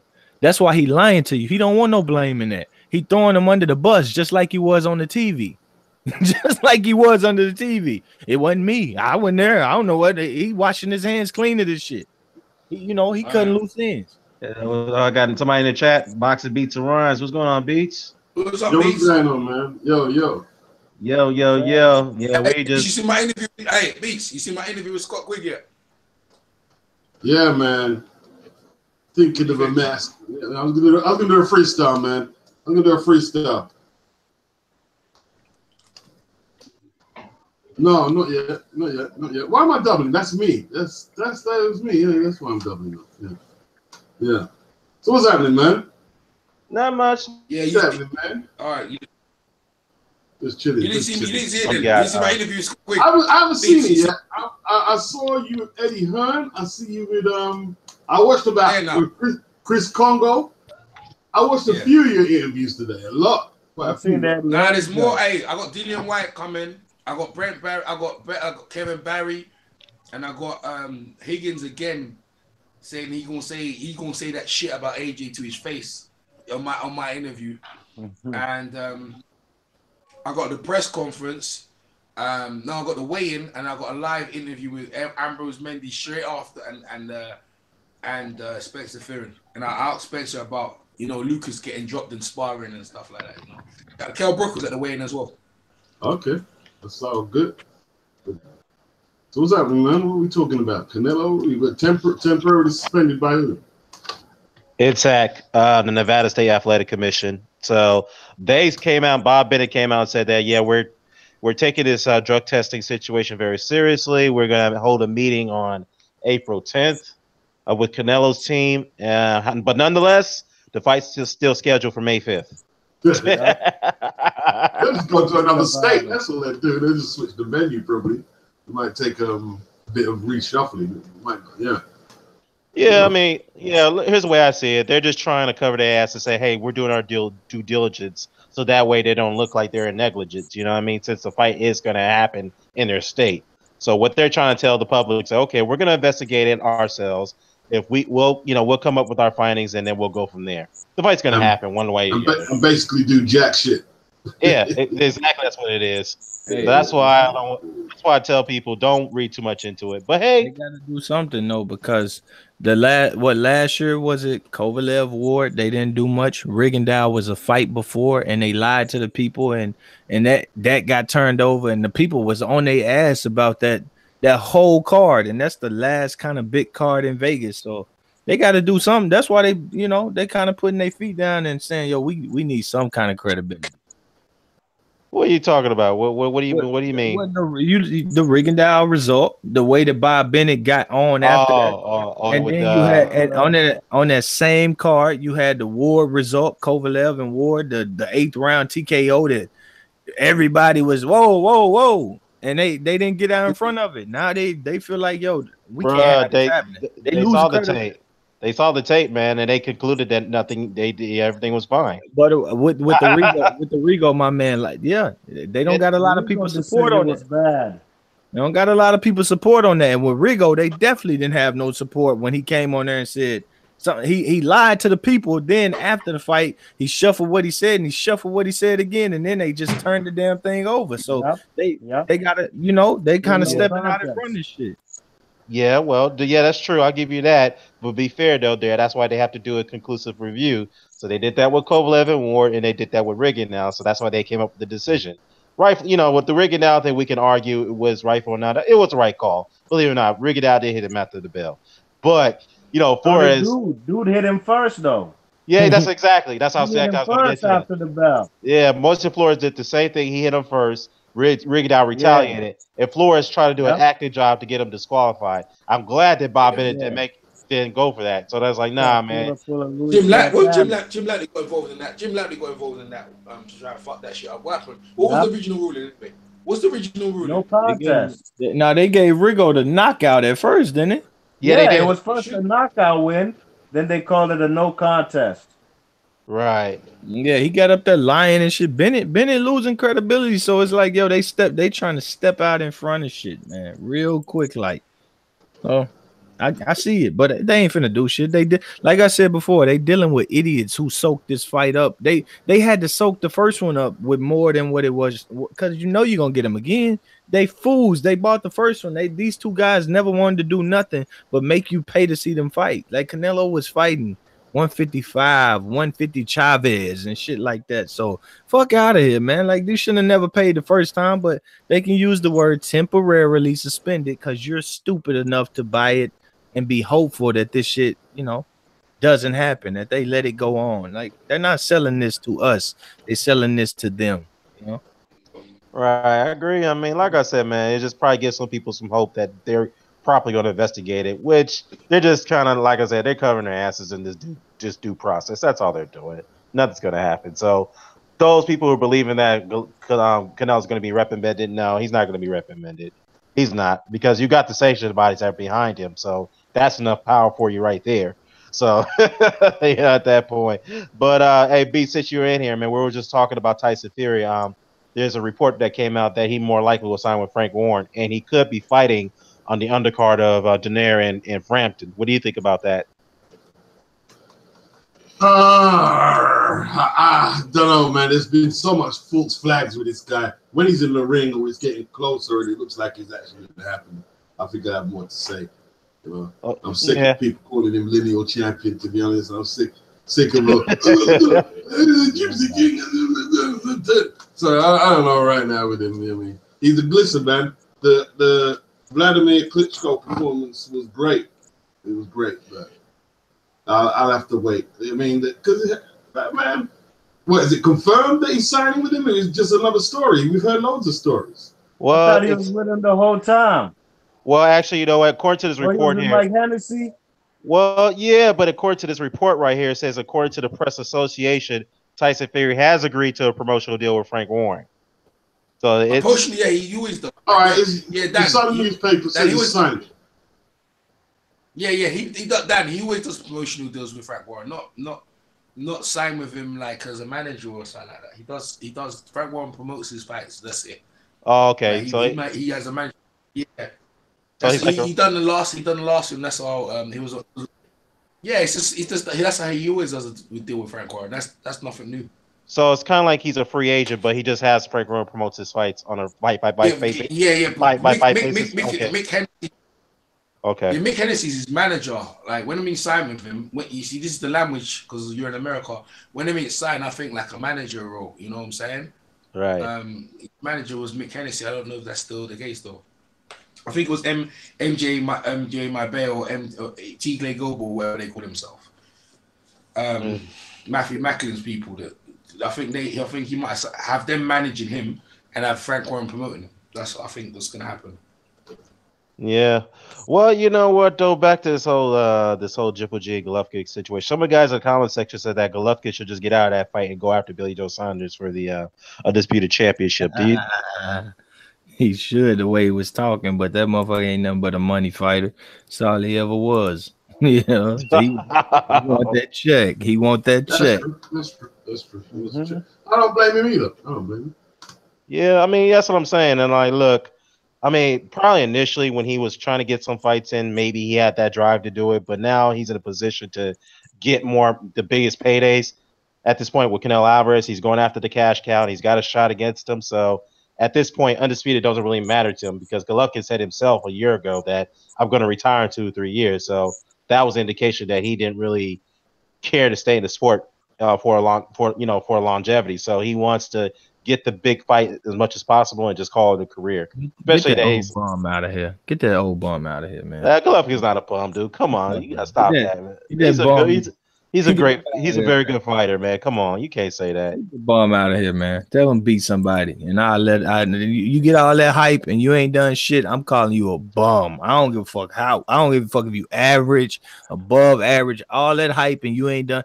You a bum, Gennady. That's fair enough. I think that's fair enough what you're saying. I'm not saying I necessarily agree. I think it's fair enough because you get so much hype and you can knock out heavyweights, but you ain't even fought a super middleweight. And I mean, lost to opponents, you ain't look like shit. I'm not arguing with that assessment at all. Yeah. Know? Well, let me ask y'all this: if he beats Canelo, do you think he deserves credit? Yeah. Okay. Do it. Yeah, he does. For what? Well, I mean, man. They gonna rob Hold on, is Canelo a top 10 fighter? Top 10? Yeah. No, to you, like not on them lists, but to really you. Is it Alabama? No. Okay, so what was Canelo's great wins? All his great wins are close wins. Yeah, that's true. You know what I'm saying? He already lost. You know, Ray Leonard or Tommy Hearns, bro. No, definitely not. Yeah. But you see, beating this guy right now is almost like an anomaly, man. Yeah. You gotta knock him out because they're gonna keep him on the scorecard. Yeah, I will tell you this though. Let's say if Golovkin does beat Canelo, right, and he retires after that, does that make him one of the best middleweights with a great resume? No, I don't think so. No, I don't think so. I think it'd be a good win, best win of his career. Yeah, it'll be the best win of his career, no, undoubtedly. But the fact is that could we rank Canelo amongst all the other, you could say, small guys that fought at middleweight, like Leonard? I mean, of course, Hagler didn't beat Leonard, but like Hearns or Duran or Mickey Walker. In my opinion, I don't rate him on those guys' level. Good styles to fight. Good fighter. Good fighter. I won't take away from him. He's good. Right, absolutely. So I wouldn't. Yeah, I wouldn't. Yeah, I agree. I just think he'll fall way short, man. I mean, he'd probably be up there as one of the best middleweights, but the fact Look, is, man. Look. Floyd just styled on that boy. Yep. Styled on it. I Up agree. and down. Styled. Had him on the ropes. Yeah. You know what? Hey, you know what though? Let me tell y'all something. I'm not sure if y'all were here. Y'all were on a hangout a while back, maybe it happened last year, early last year, I think. I had Brian and Barbara on. We were talking about this. Yeah. I asked him. I was like, because there was a rumor that went out last year that Floyd may come back to fight Golovkin at middleweight. And I asked him, "Do you think Golovkin going to beat him?" He said, "Yeah, he going to destroy him." I'm like, "How? Dude didn't look good in his last 3 fights. He got bunched up by a welterweight. How's he going to beat Floyd?"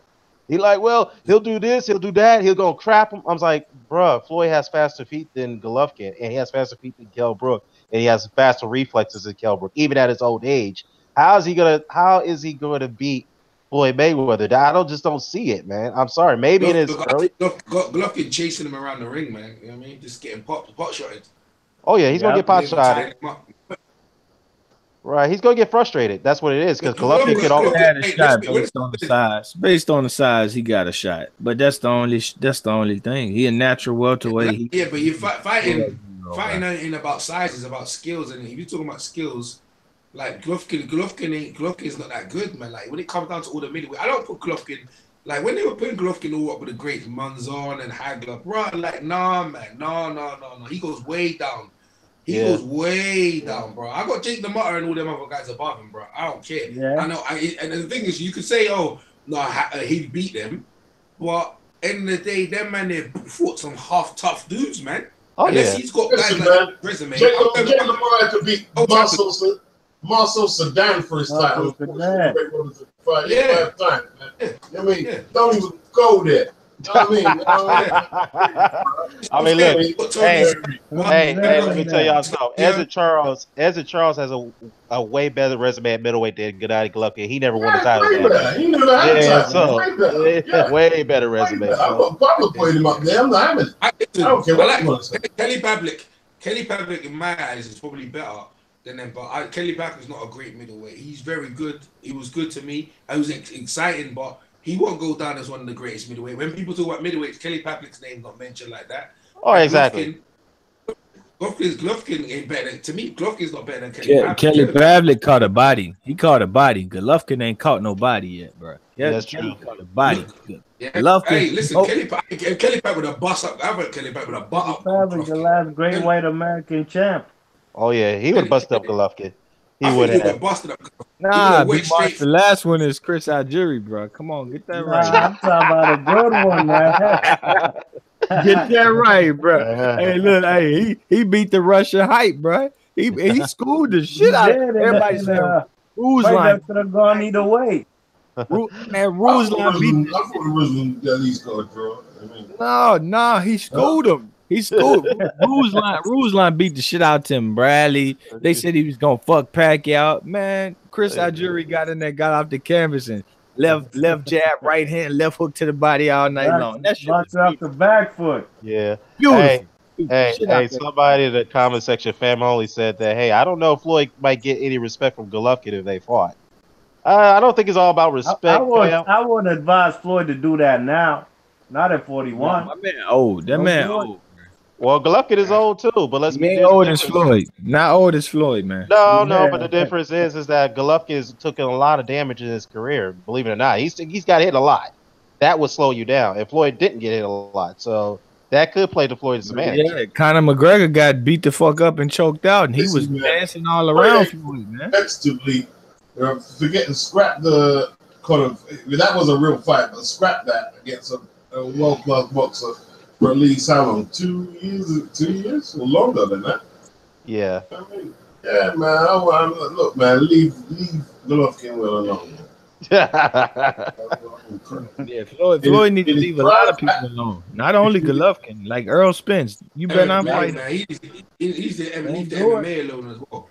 I mean, Golovkin, MMA don't do it. Parker, there's Joseph Parker when he fighting MMA in the morning. And the trainer said straight away, we're not a gimmick. We don't want to talk about no MMA. We're boxers. We don't want to be labeled as a gimmick. And that's what it is, man. It's a gimmick, man. I don't know MMA shit. I don't hear none of that rubbish. Mayweather went over there and whooped that ass, yeah? And that's it. I didn't make the MMA is a gimmick. Like, boxing is real. We have amateurs, we have levels to get to the top. And when they get to the top, they should get their due credit. You know, they should get their crew credit. I don't hear nothing about no bloody MMA. You know what I mean? Like, them athletes over there, they can't lick people's boots. Floyd was old. They were trying to say he was pound for pound and all the stuff there. And Floyd gave one of their best fights in his prime of ass whipping from bell to bell. You know what I mean? Well, somebody, S Posse in the comment section said, I think he meant by Floyd here. He said, look, I hope Floyd doesn't come back. He died if he fight Golovkin. I don't know. I wouldn't say that, man. I don't know. Golovkin's not that good, though. Golovkin ain't that good, though. I'll tell you that now. He's not as good as what they said he was because he's power and he's doing that, but he was knocking out bums and stiffs, man. Looking at stiffs. The first live 2 fights he went in there, Kell Brook gave him a bit of trouble. Kell Brook was live. And that was the first guy that was a welterweight, and he shook him up. Then you got Jacobs, arguably he lost that fight. And they got Canelo, who they said that he got robbed against, but he didn't look good in that fight. And why did he? Where was the power then? So I don't know. You know what fight I like to see Nigel Benn and Golovkin. I like to see.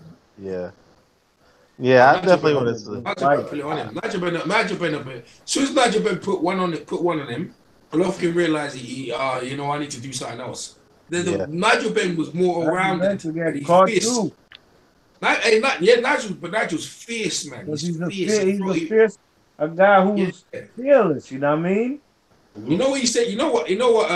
Ambrose said to me at the press conference, right? When Lucas was there, when looking at Dylan, when they stared at each other, Lucas put his hand up, and then Ambrose said, "When I used to be with Nigel Benn, and we got to the weigh-in, I goes, look, Nigel ain't putting his hand up to no one, to Aaron Barkley, to Doug DeWitt, to no German McClellan. He weren't trying to be friends with no one, because that's a sign of accepting that maybe I'm gonna lose the fight."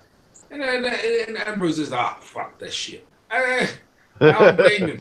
You know what I mean? When you see them sort of things, like, all right, don't go too hard on me, mate.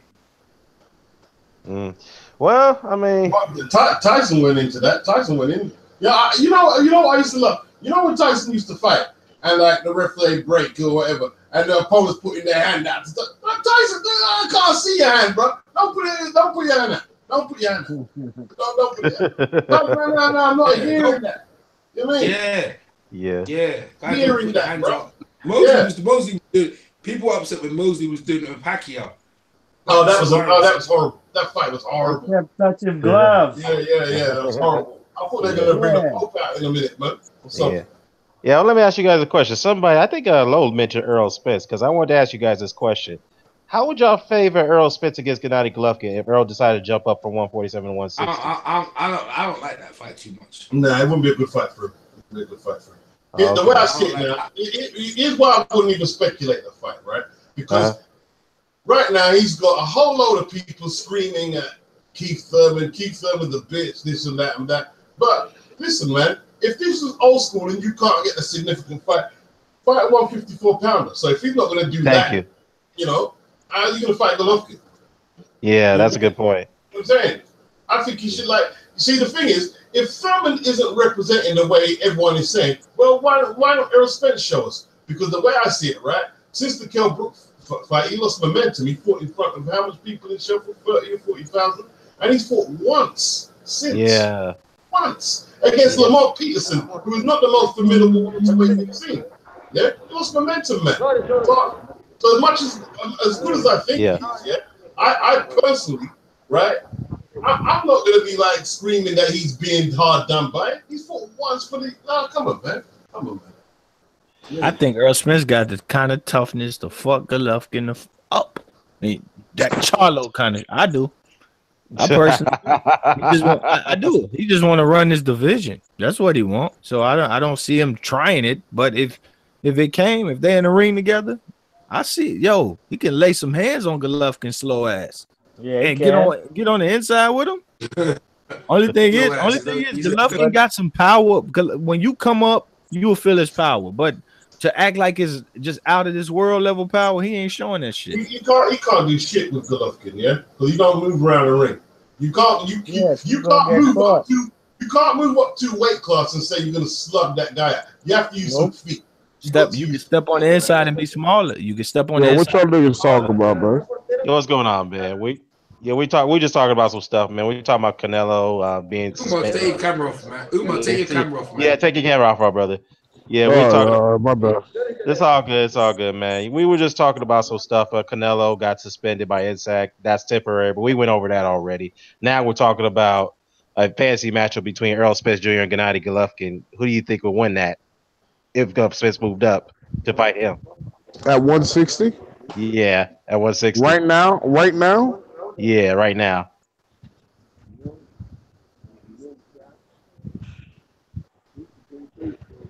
That's an interesting question. Right now, I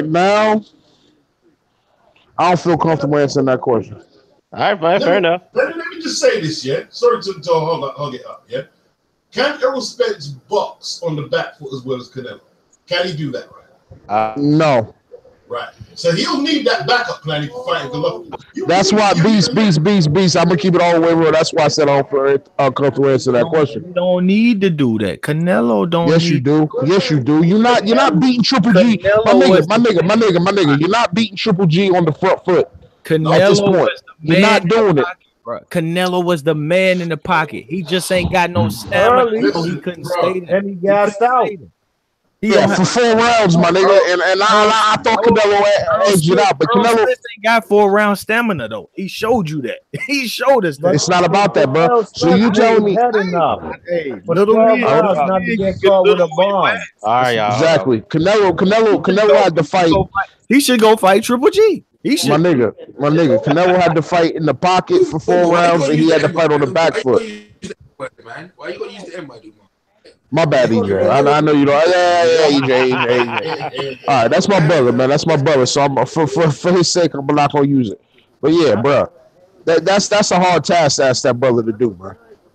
8 rounds. Well, the reason why I asked this because I know Lowe brought it up a second ago, but Derek James even brought this up a while back. Said, hey, he thinks his fighter could do that. So, I mean, look. Keith Thurman would do better. Keith Thurman would do better. Stylistically, the movement. Just the movement, yeah. Do some movement, man. You can't come up there and just brawl out. Yeah, exactly. That's my thing.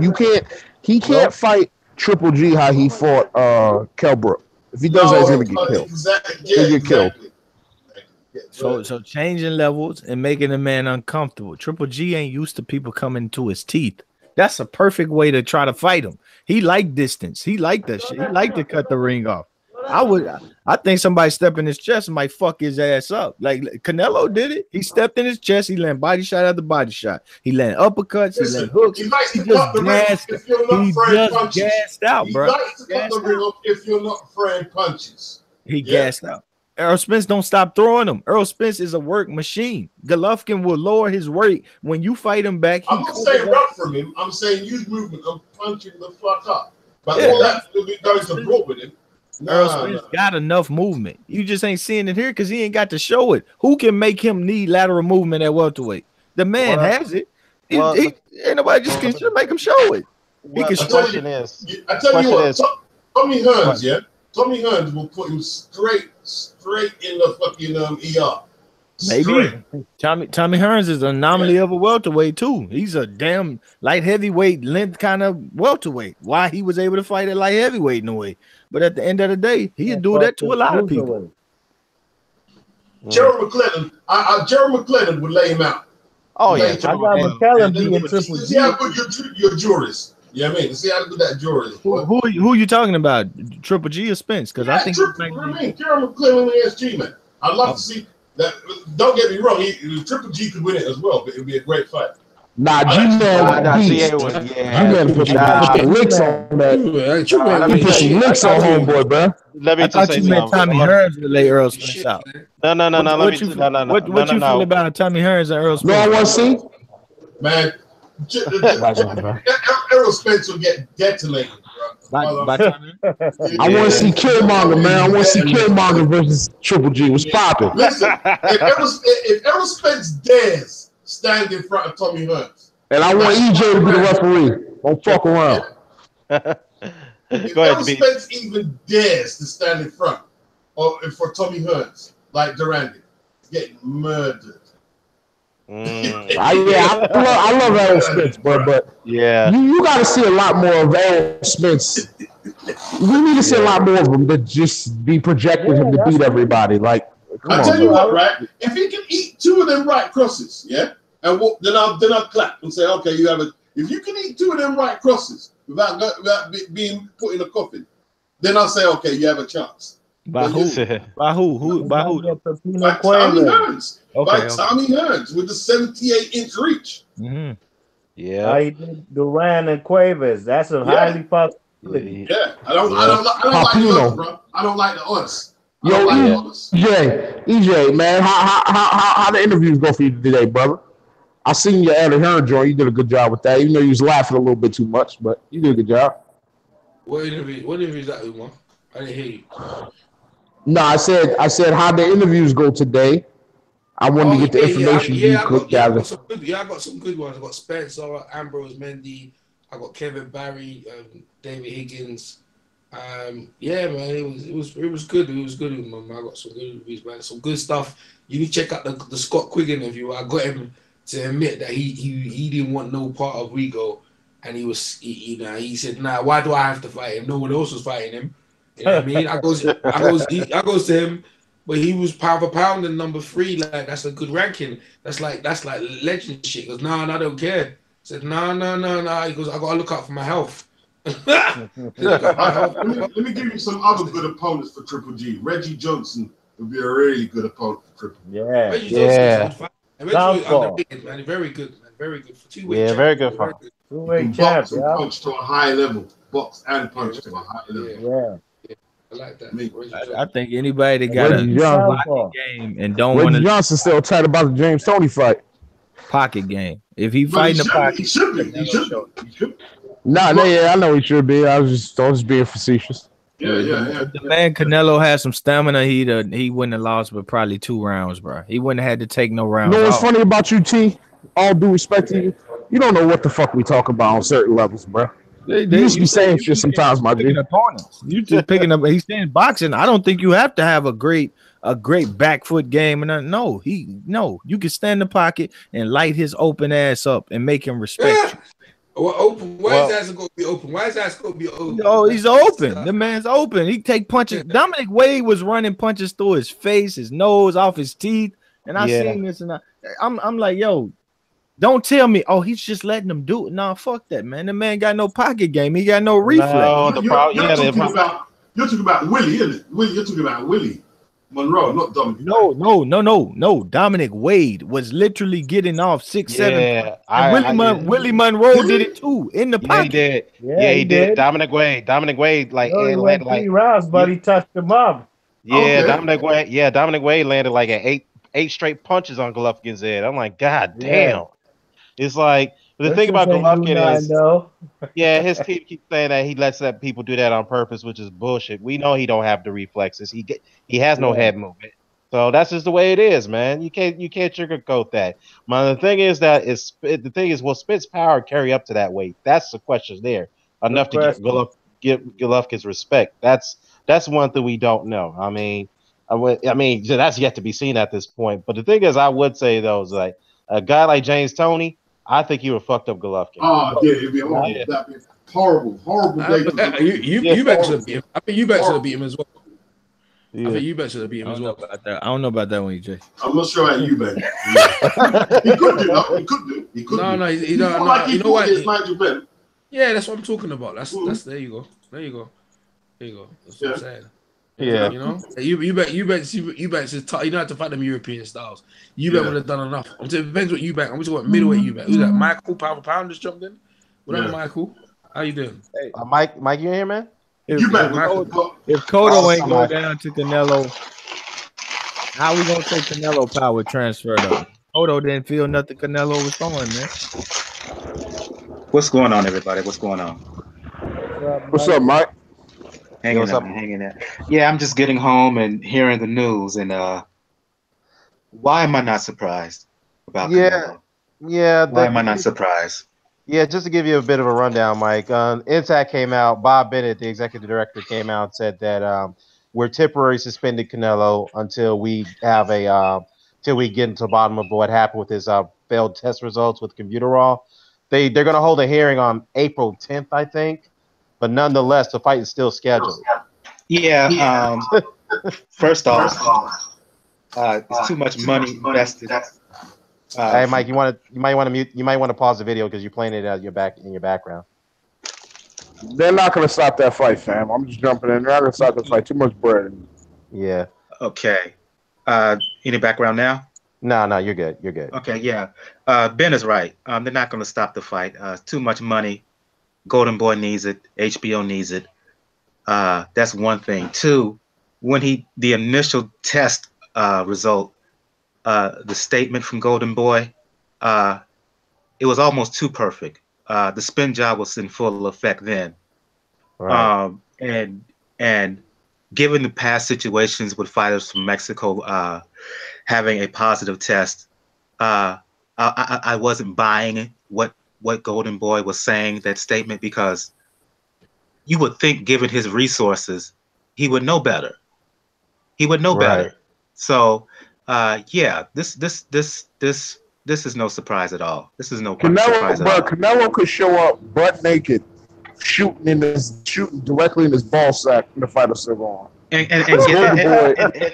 let's be honest. Dies by him. And let's be honest. There's been capitulations with him for the past 3-4 years with Canelo weight. The level of privilege that he has had. Ridiculous. And that's being polite, using the word privilege. And you know what, fam? Yeah. Family, all you guys, my family. Yeah. I want Canelo, not Canelo, because I kind of like Canelo. I'm gonna keep it real. I like the way he fights, and I can watch that guy. I kind of want to see Golden Boy go under. Me personally, I just want to see him go under. And that may sound like some fucked up shit to say. I just want to see the business just go under. Yeah. Well, you know what, man? I think, like I said, we're all in agreement here. Nothing's going to happen. This is all facade for Nsac to cover their ass and say, you know what? We're doing our due diligence. We're going to go through the due process like any other fighter. We're going to conduct a proper investigation, quote unquote, and then we'll come up with our findings after we meet with the team that's in question, the defendants, as you want to call it, and a court of law. So, and then we'll wrap up our findings. But with that said, the fight's going to be scheduled. But still going to go ahead. It's just a facade, man. But here's the question.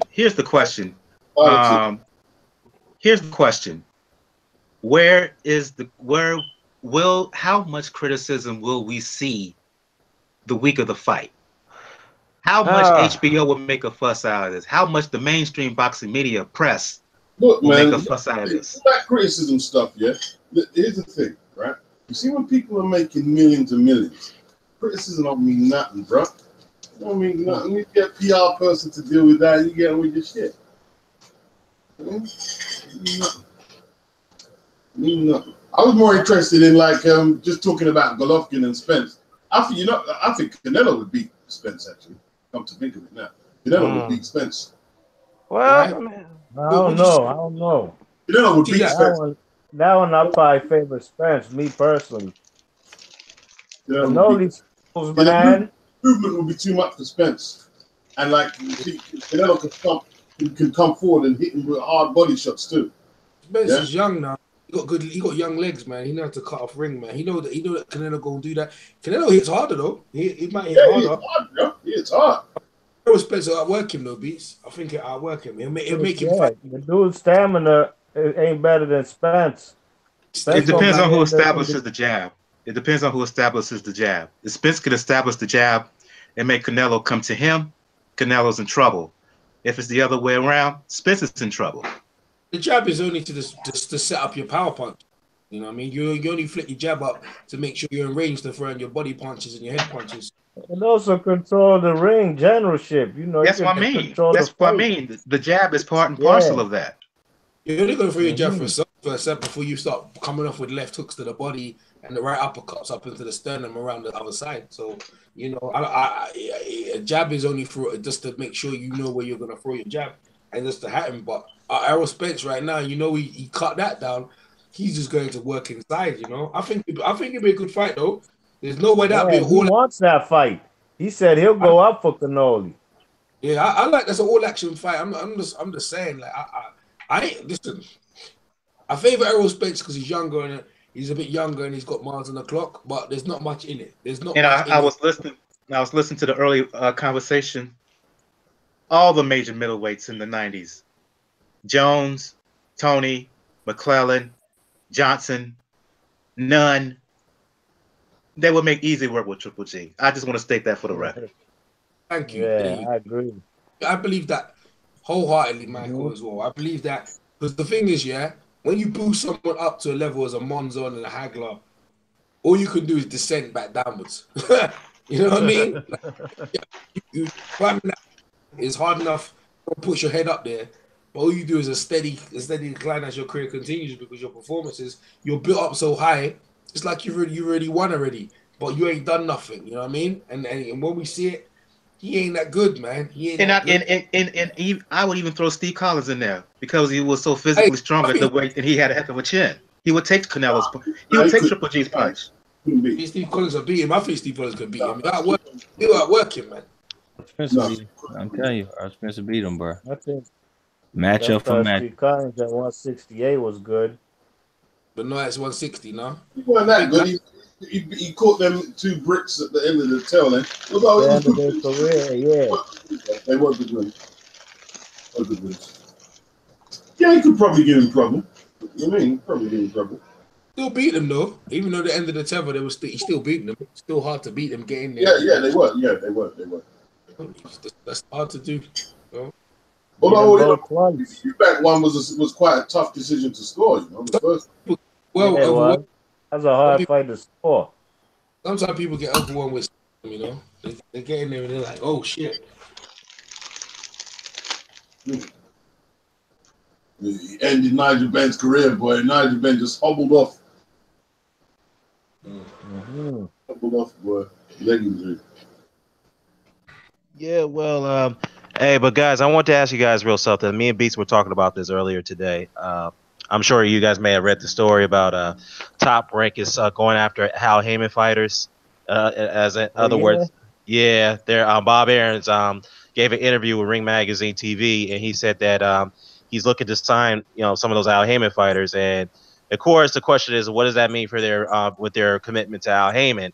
So you have to know that Al Heyman has an advisory deal with these guys, so he's not a promoter by legal grounds. So what that says, because Aaron knows, he's a lawyer, he understands the law. So what he says is that based off that legality, that we have a right. It's free game. Those guys are free agents, so we can go and try to promote. We can go and get them to sign on promotional deals, and Al Heyman can't do nothing about it. So there's also say he won't comment on the fighters that he spoke to as far as regarding these deals. So the fact is that, do you guys think that that Bob Arum will be successful getting some of those Heyman fighters on his roster? Well, from a legality perspective, yeah. Already. He uses legal. Go ahead. Go ahead. I'm sorry. I'm interrupting. It's okay, Mike. It's okay. Go ahead. B. Marsh, what you say? Look like he got 2.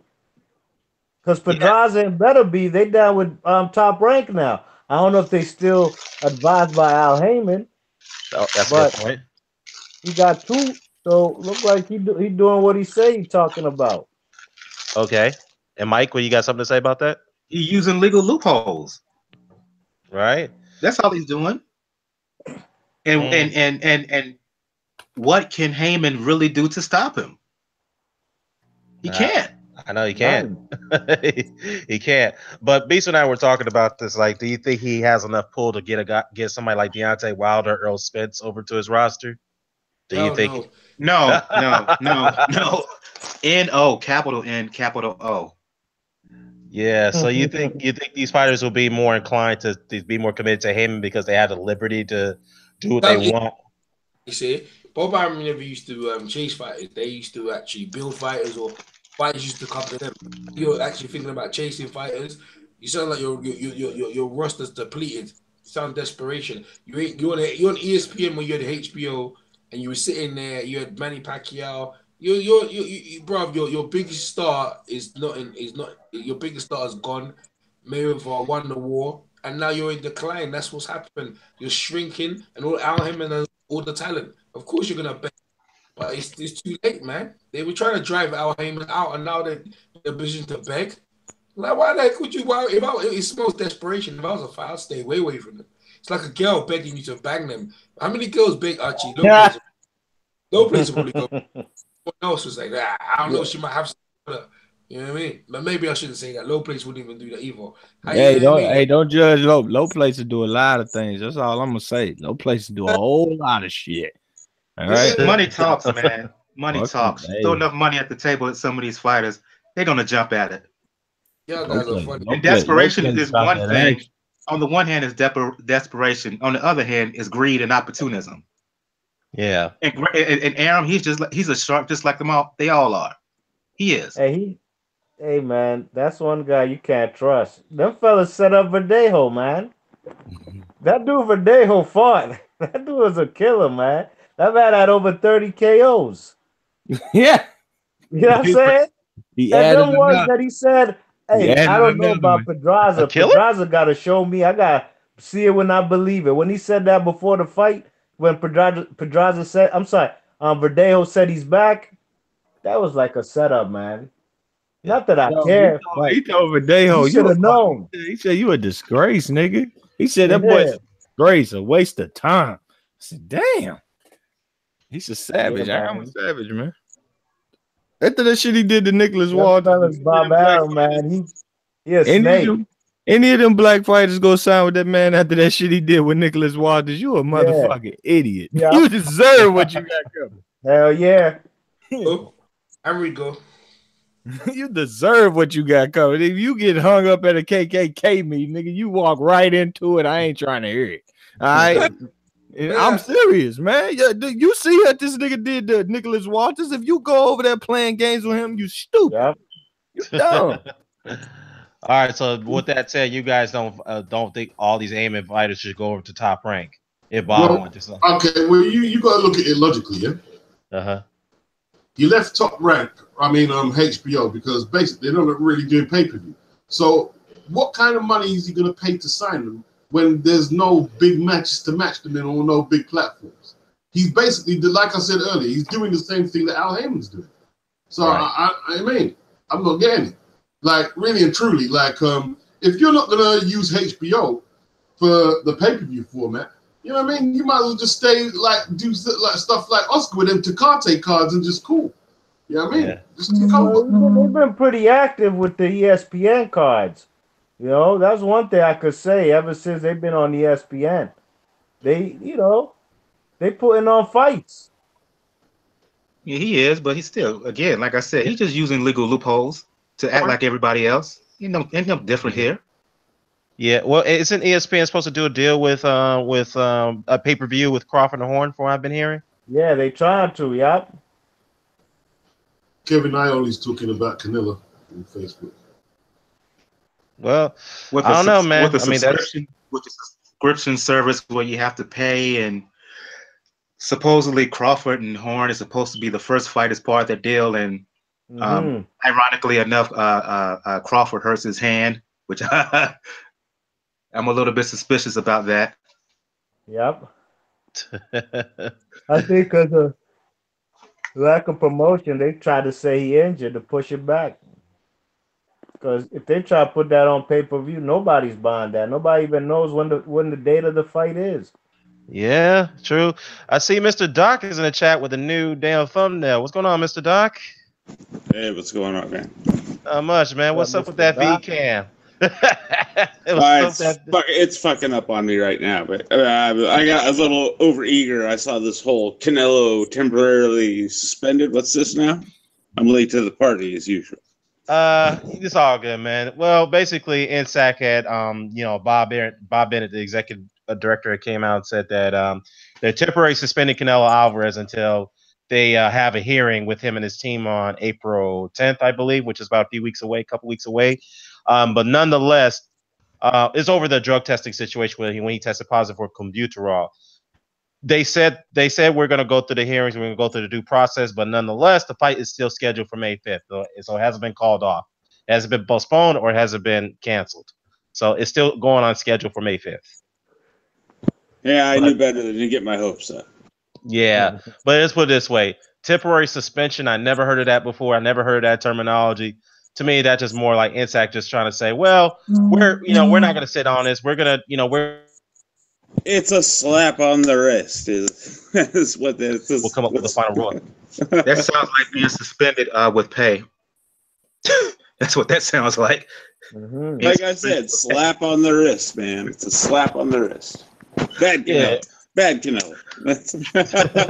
Well, you and I both know that's not going to happen.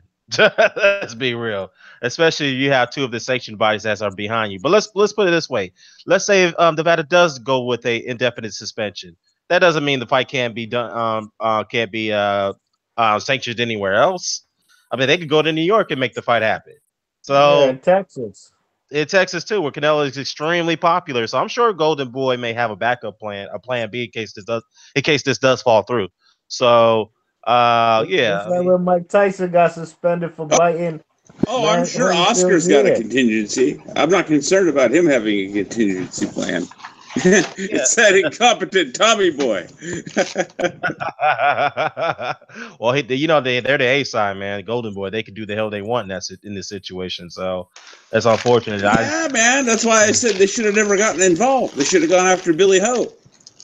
Well, yeah, that's true. I agree. They should have gone after that fight, but they weren't going to get that money that they would get with Billy Joe Saunders versus but they could have gotten about 3 or 4 more fights in instead of all of this months and months and months of rigmarole to fight Canelo one time and have it be, you know what I mean? And now it's clenbuterol and my dude's gonna be 36. He's gonna get punched up, man.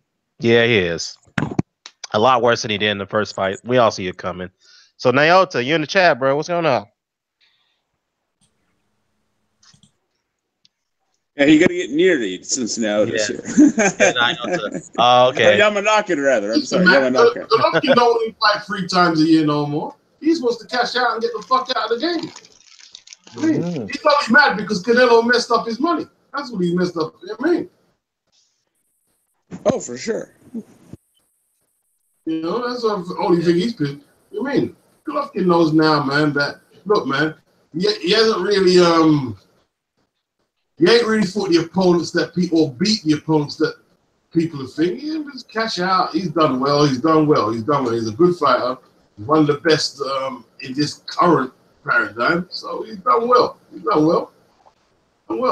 Yeah, he is. I mean, he's at the point of his career that he's looking for one. He's cashing out. Bottom line, he's cashing out. I agree that now that he's here, you know what I mean. It is what it is, like you say. But to me, it's the sort of the culmination, if you will, of what I've been saying for years now about the way he's been handled. But it is what it is. It's not like it's he's not staying around to get busted up by like a Charlo by the time Charlo improves in a year's time or something. Because in a year's time, let's say Charlo keeps improving. He's just getting older. Why would he wait around for that? No, I mean, take the Canelo fight, maybe a little see this is the thing. I'm one of the people that said, if I was advising, I'd say we're getting the hell out of this hell with that. That's a circus over there, man. Yeah. Of course. Then again, I said from how long back then? How long back did I say no? Don't get mired in, bogged down with fishnets and his nonsense. Go after Billy Ho. If nothing else, you'll be able to. You may not make as much, like Beat said, in one fight, but in 2 or 3, you ought to make about the same, and you'll stay more active. In short, what Beast is saying is he's worked too hard to finally get some money. Now that he has an opportunity to get it and get a lot of it, he can't pull out. He can't pull it out. Yeah, he can't pull out now. He's stuck. That's right. And he's stuck, in my opinion, at least in part, because of what I've been saying all along. He's got incompetent representation. Tommy Boy's a joke. Got led around the nose by fishnets, like I said he would, and that's that. Well, I mean, it is what it is at this point. So we can only hope. Let's put it this way, guys. The fight is tanked. What serious reprimand is there? There's no reprimand in the no sport for drugs like that. He ain't gonna get no credit. Some people get no suspensions, but I mean, isn't it? Listen, man. But fighters don't have no shame in getting caught no more, man. That was Ben Johnson days. Oh, yeah, there was no. No shame in getting what? Oh, you should be embarrassed. Hold your head in shame and all that. Them days are dead, man. Society don't. Yeah, society on the whole don't have shame no more. Yeah, so all that shit you should be ashamed and it's against the rhythm. That's dead. Man, I'm not even gonna go there. I'm not even gonna go there in terms of society of shame. I'm not even gonna go out. You're talking about like shame in terms of being caught cheating or whatever? Yeah, Michael. Yeah. I'm not even gonna go there in terms of society. Well, I mean, you know, nowadays, particularly here in America. Nowadays, it's that adage: if you ain't cheating, you ain't trying. Yeah, exactly. Yeah. If you're not cheating, you're not trying. Yep. Listen, the principles in life now, right, is everywhere, right, is, yo, you'd be better off being a rich cheater than a broke-ass dude who didn't make it. You know what I'm saying? That's the principles now. So, you know what I mean? People, listen, if you make money and you cheat, you still got money. That's what people respect now. No one says, "Oh, you cheated to get the night." You got money. Look at the CEOs or the presidents of fucking Toys R Us, which is shutting down, yet they still getting their bonuses. Yeah. While everybody else loses their jobs. Yeah. You know, that happened in Britain with them pensions of what was it? Robert Maxwell, who owned what paper did he own again? I think the Daily Mirror at the time or whatever. Yeah, man, he didn't give a shit. Man, robbed the people's pensions, man. People made a fucking fortune of people's pensions. The problem is when you rob other rich people, that's when you go to jail. Yeah, that's right. So that's exactly. Now you talk about Robert Maxwell. Who bought that Wu-Tang album for $2 million? Yeah, he was in a Ponzi scheme. Yeah, that fella's going to the feds, man. Yeah, man. Yeah. He needs to pay the Wu-Tang a couple million to break his ass out. There's no shame no more, man. Shame. And especially since the social media. Social media is just slowly evaporating because every day you see some kids and grown-ups doing mad shit. You know, people have been desensitized to all that standards and morality. I mean, like, if you want to practice it for your own welfare, well, that's good. For your own peace of mind, but trying to enforce it on everyone. What, you think Canelo feel shame about that? Yeah. Well, hey, Nyota, since I got you in here, man, Mikey Garcia has been ordered to fight Baranchyk. What do you think about that fight? Oh, yeah, I've seen that. That's a good fight. Baranchyk was supposed to be, in line for some sort of a title shot. I'm not sure if it was at that one specifically, but, he won his fight even though it wasn't, he was supposed to be fighting. But that's a good fight. I mean, there's a lot of people who think really highly of Baranchyk. I don't particularly think he's, all that, but he's a solid opponent. Okay. Well, some people kind of like condemning that fight. It's like that's not a real challenge for Garcia. So. Well, probably because they don't know who the fuck Baranchyk is, and they're looking at the boxer. I ain't seen him is he like dude that fights out of Oklahoma now? Knocks over knocking over a bunch of bums. So I mean, he's just starting out, so that's okay and expected. Miami I'll tell you something, right? You see the boxing consumer. The boxing consumer is the most critical they've ever been in the history of the sport, because you see social media, like we follow these guys' careers, and like every fighter's got to be a killer. When people were getting the information from magazines, they were taking non-title fights. Like imagine if Chavez was fighting some of the road sweepers he was fighting and fucking cab drivers in Mexico today in between non-title fights. He couldn't do that in social media. Oh, they Twitter, they'd be flaming him up and all over the place. Yeah. Flaming up. You're fighting someone 14 and 20. You know what I mean? Who lives in Guadalajara or something and can't even get access to water or whatever. They're not having it. They're not having it. They won't be having that. But now it's like, you're not fighting, like someone extremely dangerous. Yo, it's the worst thing. But in boxing back in the day, they fought hard opponents, but there was a few, Yeah, but No they overdose. stayed busier. They stayed busier overall. So you were gonna have some guys like that.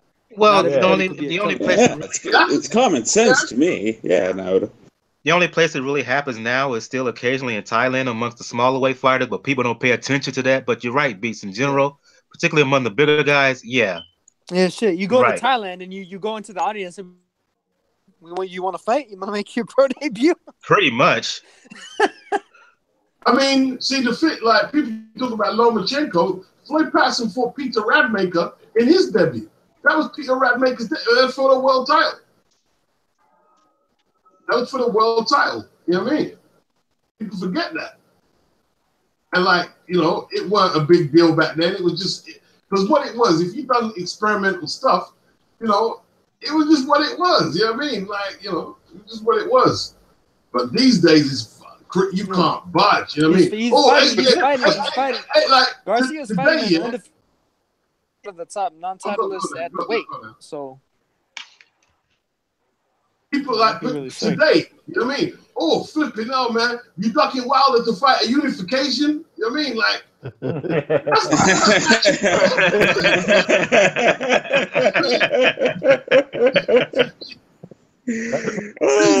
These days, though. Crazy today, man. It's crazy. It's like the standards. That's why I never go in on Errol Spence, man. I'm not Errol Spence, sorry, Keith Thurman. Yeah. You know why I took big myself? Let me tell you why I go in on. I only went on him once, though. Only on one is because I told everyone it was going to happen. So when it did, I chastised him in one video, and that's it. I didn't make a big deal of it. Like some of them dudes, we're going to go around his house and kick his, light skin ass and pull out his ponytail and shit. You know what I mean? This is ridiculous. Absolutely, these people are psychopaths, man. Man, but they're psychopaths. Yeah. Oh, I've been saying that for a long time. Like the one thing that stands out to me from my time, coming into the whole YouTube thing in particular, is that angry boxing fans, regardless of where they're coming from. But I've never seen any kind of boxing fans so angry as some of the boxing fans we get nowadays. Yeah. And I'm not even talking about this situation. I'm talking about various situations. You know what I mean? Yeah. I know what you're saying. Negative. They're just negative. They're not. I wouldn't even call them angry. They're fucking negative. Yes, negative, man. Yes, and you hit on it, Beats. You hit on it, Beats. I think you said they it. perpetually wake up on the wrong side of the fucking bed and step on a thumbtack. Yeah. And Beats hit on it. I think yesterday I heard him say something along the lines of they just suck the life out of the, you know what I mean?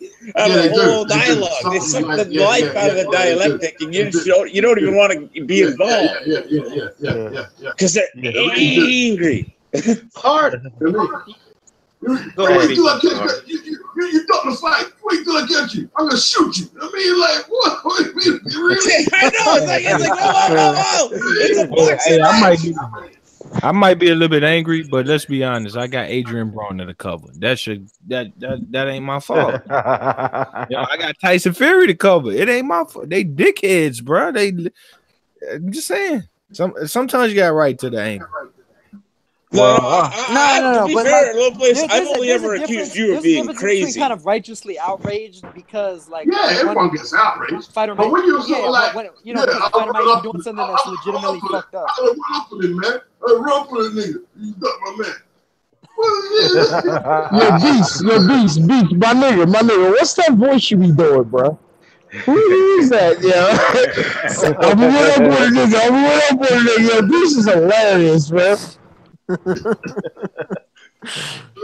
Like a lot of these boxing YouTubers are like they're like the equivalent. Pull up. They're like the equivalent. Pull up, nigga. You don't want no smoke, nigga. I got street smoke out here in these streets, nigga. Another example to further expand on my point was the Ward Kovalev rematch, right? Now, what you talking about, white boy? What you talking about, white boy? You got street smoke in these streets, white boy.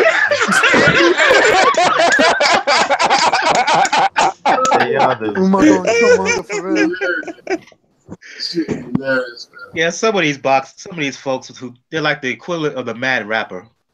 Yeah. That's what he is. Yes. You know what I'm saying? Part of it is a product of our society. part of it, let's face it, some of these folks who talk boxing on YouTube and otherwise, That shit is alright. they have no real knowledge and have no real history of the sport. Right. Yeah. Like I got kicked off of not even Facebook, history. Right? They don't have like shit. Kovalev thing because I told the moderator, I said, because he said that was the dirtiest fight I've ever seen. I'm quoting him verbatim, right? And all I said to him was, "Come on, man! I could easily name about 40 fights off the top of my head that were way dirtier than that thing ever had any hope to be. Stop it! Your boy got stopped. Just show it is what it is."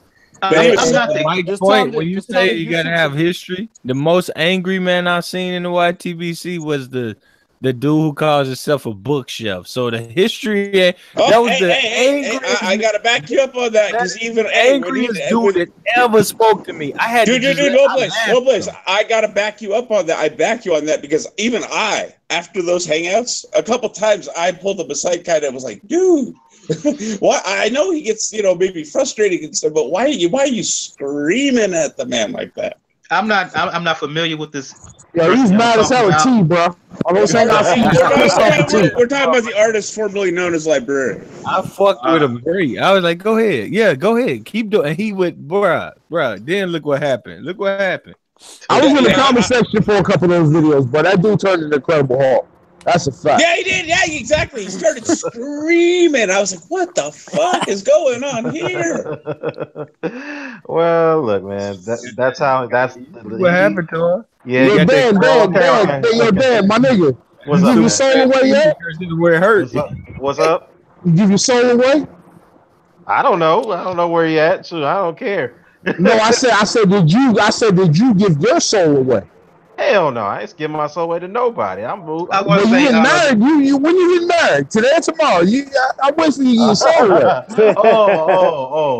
Tomorrow, man. I'm getting married tomorrow. Let me say right now, congratulations. Your wife about to snatch that soul, family. Nah, she ain't gonna do that. Jar on the bookshelf it goes. Congrats. My nigga, I'm married, dog. I had to beg my wife to get out the crib. Real talk.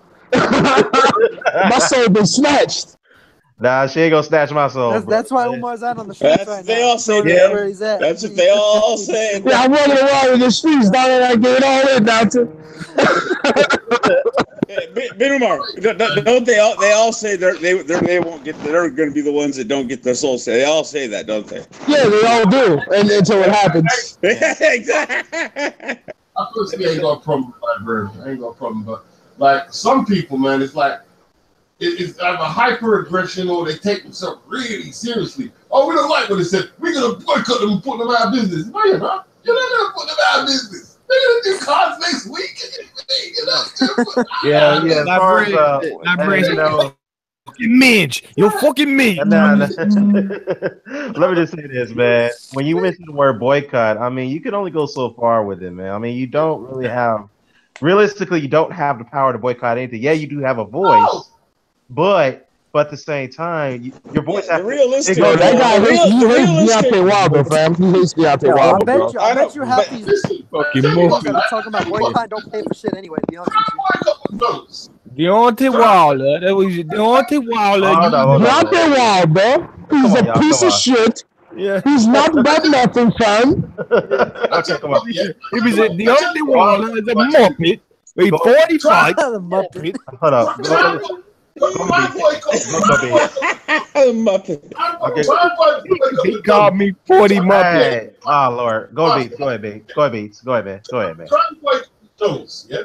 Or a fast food chain where people just have a demand. If people have a demand for boxing, you're not boycotting nothing. About boycott. It's like Monique, boycott Netflix. Oh, so all right, I can't watch the new Roxanne Shante film or Fat Fur. What kind Roxanne Shante, Yeah. It's not rock, paper, scissors. It's political. You influence. The goal is to influence. Wait, hold up. Mr. Doc, hold up. Did you just say who the hell is Roxanne Shante, Lo? How young are you? Who is she? To ask that question. What is she? Who asked that question? Who asked that She's question? a rapper. Low Low plays. She's a place. rapper. Low plays. Yo, this is why low place don't know nothing about the Hey, old school. hold on. Let me be honest. While y'all was listening to Rock, whoever the fuck she is, I was listening to motherfucking Whitney Houston, getting my heart in order, nigga. No place. Nauta is younger than me, and Nauta know who Roxanne Shante I'm is. just telling you. I was listening to Whitney Houston, bro. I don't know no Roxanne Shante. They were We gotta call him up on it. No place. What year were you born, fam? I don't know. Honestly. Oh, this guy don't want to admit. No place was born in 98, y'all. No place was born in 98. Like, what year was she popping? What year was she popping? Hold on. What year was she popping? In the 80s, fam. In the 80s, fam. I don't know her then. Let me ask him this question. Hold up. Yeah, we see your junior woodchuck badge in place. It comes to Big Bomber. Any bitch you rip, I come to Bomber. Because your weak ass hoes got me fed up. So get the blood on this whole head up. That's what she is. Yeah. Let me ask him this question. Low place. You know who KRS-One is, right? Barely. I ain't never. Barely. I just know it's fake. Yo, no place. Do me a favor, no place. Give me one bar. Give me a half a bar. Matter of fact, give me a half a bar from the bridge is over. I told Just you. a half a bar. I know it's fake. I don't even know the bridge. Man, low place. I need you to listen to my philosophy. No, and you take a don't. history I'm not lesson. listening to that shit. That shit old, man. I don't like history at all. No forms, no fashion. Listen to Yo, my hold on. philosophy. Let's and all take put a our history heads lesson. together. Let's think of something from the South that was popping. Yo, give me a half a bar of MJG, man. Please. Damn, that's actually kind of hard because I ain't listened to a lot in a long Oh, time. low place. Killing me, fam. I get Remember, he listens to Whitney Houston, so that gives you some frame of reference. I wasn't the biggest 8-ball MJG fan, but I mean, This Negro gonna be black and from the South and not necessarily. But that's what you want to say. That's what I'm saying, Mike. That's what I'm saying, Mike. I'm from New York, and I'll give you a whole verse of 8-ball MJG. Nah, that mean I wasn't the biggest fan. Do I need to send you the Space Age Pippin record, bro? Nah, you don't. I tell you, man, I was listening to Whitney Houston. I'm gonna give you the song, T. Learning all that other shit. I was learning how to get this on my heart, T, man. give me a half a bar for your mind's playing tricks on me, man. The Yellow Boys. Your mind's playing tricks on me. A half a bar, fam. Hey, I was listening to Luther. I was listening to Luther. I was listening. You were listening to Atlantis. You were listening to Vandross, man. This nigga's listening to Luther Vandross, man. You motherfucker! I ain't mad at Luther. I ain't mad at Luther. None of this shit. He was listening to Bjork. Wait a minute, please tell me you know who Outkast is. The first rapper I thought ever existed was probably Tupac. Tupac was the Please tell me first you know who rapper. Outkast is. Please tell me you know who This Outkast is. nigga was in his bedroom by himself listening to Luther Vandross, nigga. Nothing before that. This nigga was in the bedroom by his bedroom listening to Luther Vandross, man.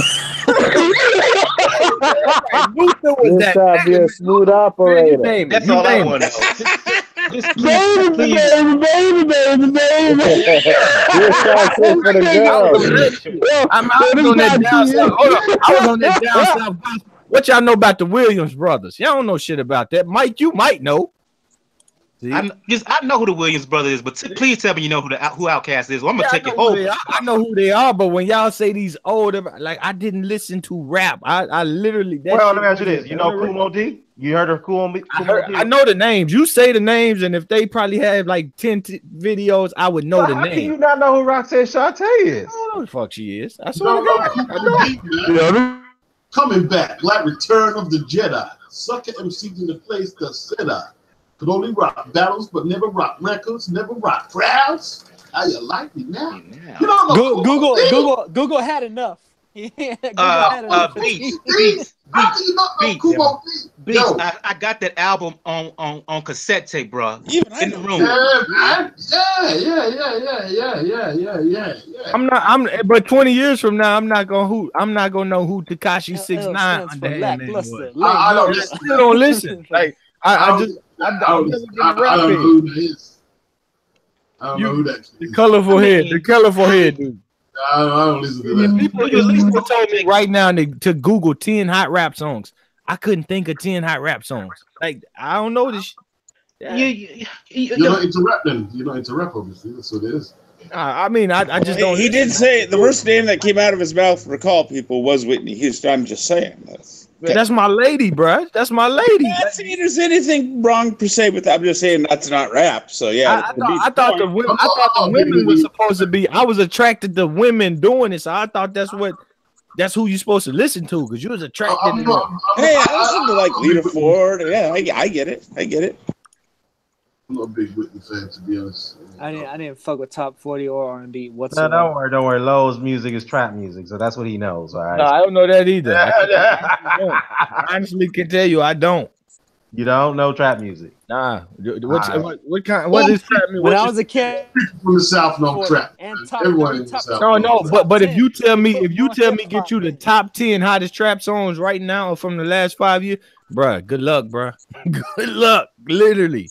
I hate fucking Pandora. My girl play that shit. I tell her go over there. I ain't with it, man. It's like I don't know that. I thought she was a model or something. Who's Pandora? I don't know her. So. No. I'm talking about Pandora, the app. I thought the Shantae. It's an app. Like if you put, like, say you put Roxanne Shantae in there, like it'll bring up some of her music and some music that's similar to her. It'll do a playlist for you. Yeah, like JJ Fad. I remember that day they had beef. JJ Fad. Yeah. Supersonic. Supersonic. Supersonic. That was Easy's crew. That was his girls back in the day. Easy. But I will tell you one thing though, man. They had a beef. They had that war. Shantae, Roxanne Shantae, and JJ Fad. They came at her hard on a diss track. And Shantae came back with them, kind of destroyed their career. I mean, Jesus Christ, that was one of the hardest diss tracks I ever seen Roxanne Shantae do, man. I was like, damn. But it's too bad. Yeah, man, it's too bad though. She fell off the map, man. Of course, this movie would be great. I'm willing to check it out and see why she did fall off the map, boy. Right? She made sure a label set her up with a degree that she could take. Yeah, it wasn't. Yeah. So, fell off the map. It wasn't technically her own doing. Right. It wasn't technically because of her. Right. Yeah, I agree. I know what you're saying on that, but I just think she could have been more, in my opinion, than what she was back in Nah. She's a landmark in hip hop. Do more. She's a landmark, bro. You talking about Roxanne Shantae still? Yeah. She was in the Juice Crew. What did she say? She was She was in the Juice Crew. She said doing shows with Kane and Bismarck. She was doing shows all around the globe. She was on the Breakfast Club today. If you guys caught it, I watched it today. She was on the Breakfast Club today. Oh, she was? I gotta check out that interview. Shoot, Roxanne Shantae. She was one of the people who helped discover Nas. Was she acting? But I would say her and Rod Digger are one of the most influential female rappers there is. Did she do some acting before? She ever do some acting? No. What about MC? I don't know about acting. I don't know. What about MC Light? Well, you think you put her up there too? Nah, MC Light can write her own rhymes, man. Yeah, okay. Even though she didn't write her lyrics to self-destruction, she was influential though, but she didn't write her own rhymes. Right. But you guys, I'm not gonna try to act like I'm the end all be all that because you and Beats are older than me, so y'all can speak on it better. She was in Lean on Me. Roxanne Shantae was in Lean on Me, right? No. She did write her own bars on self-destruction. She was. LL helped to write her bars. Yeah, for the most part, yeah, but LL, he wrote her lyrics to self-destruction. All right, let me ask you a question. Who's the best female rapper? Period. Cardi B. Cardi B. My favorite's Lady of Rage. I like MC Light. Is Lady of Rage roughing stuff with my Afro Puff? Yeah, that's her. Yeah. I like Rage. I like current folks like Jean Grey, Rhapsody. Jean Grey, that's what I was trying to think of. Jean Grey. Nah, don't give me no current bitches, man, because I don't know no current bitches. I was talking about. I will leave Rhapsody out. I'll put Jean Grey, Rage. Y'all didn't hear Cardi B say, "Why would I hop some beef?"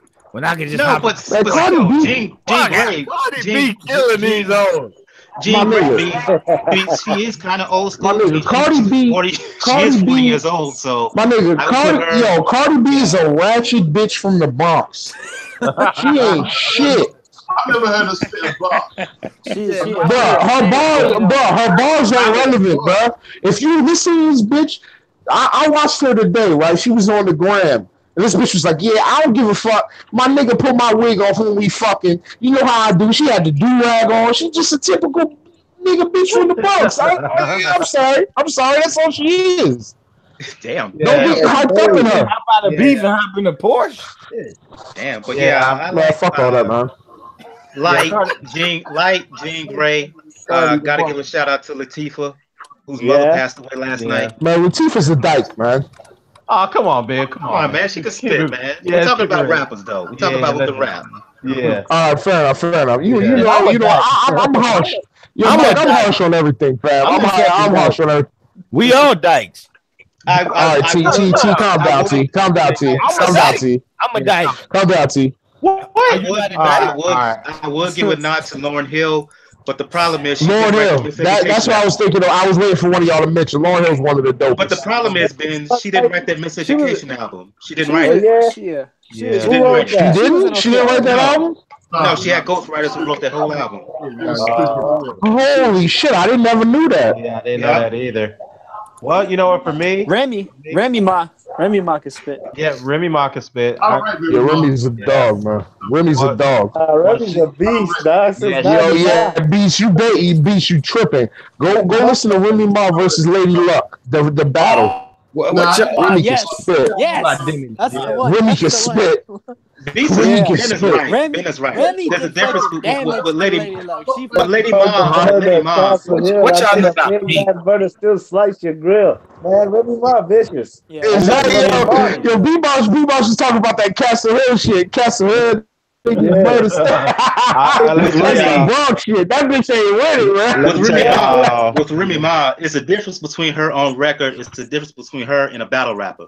Yes. Remy Ma is a battle rapper. It's vicious. As a battle rapper, she's a monster, man. She's a monster. For a female, come on now.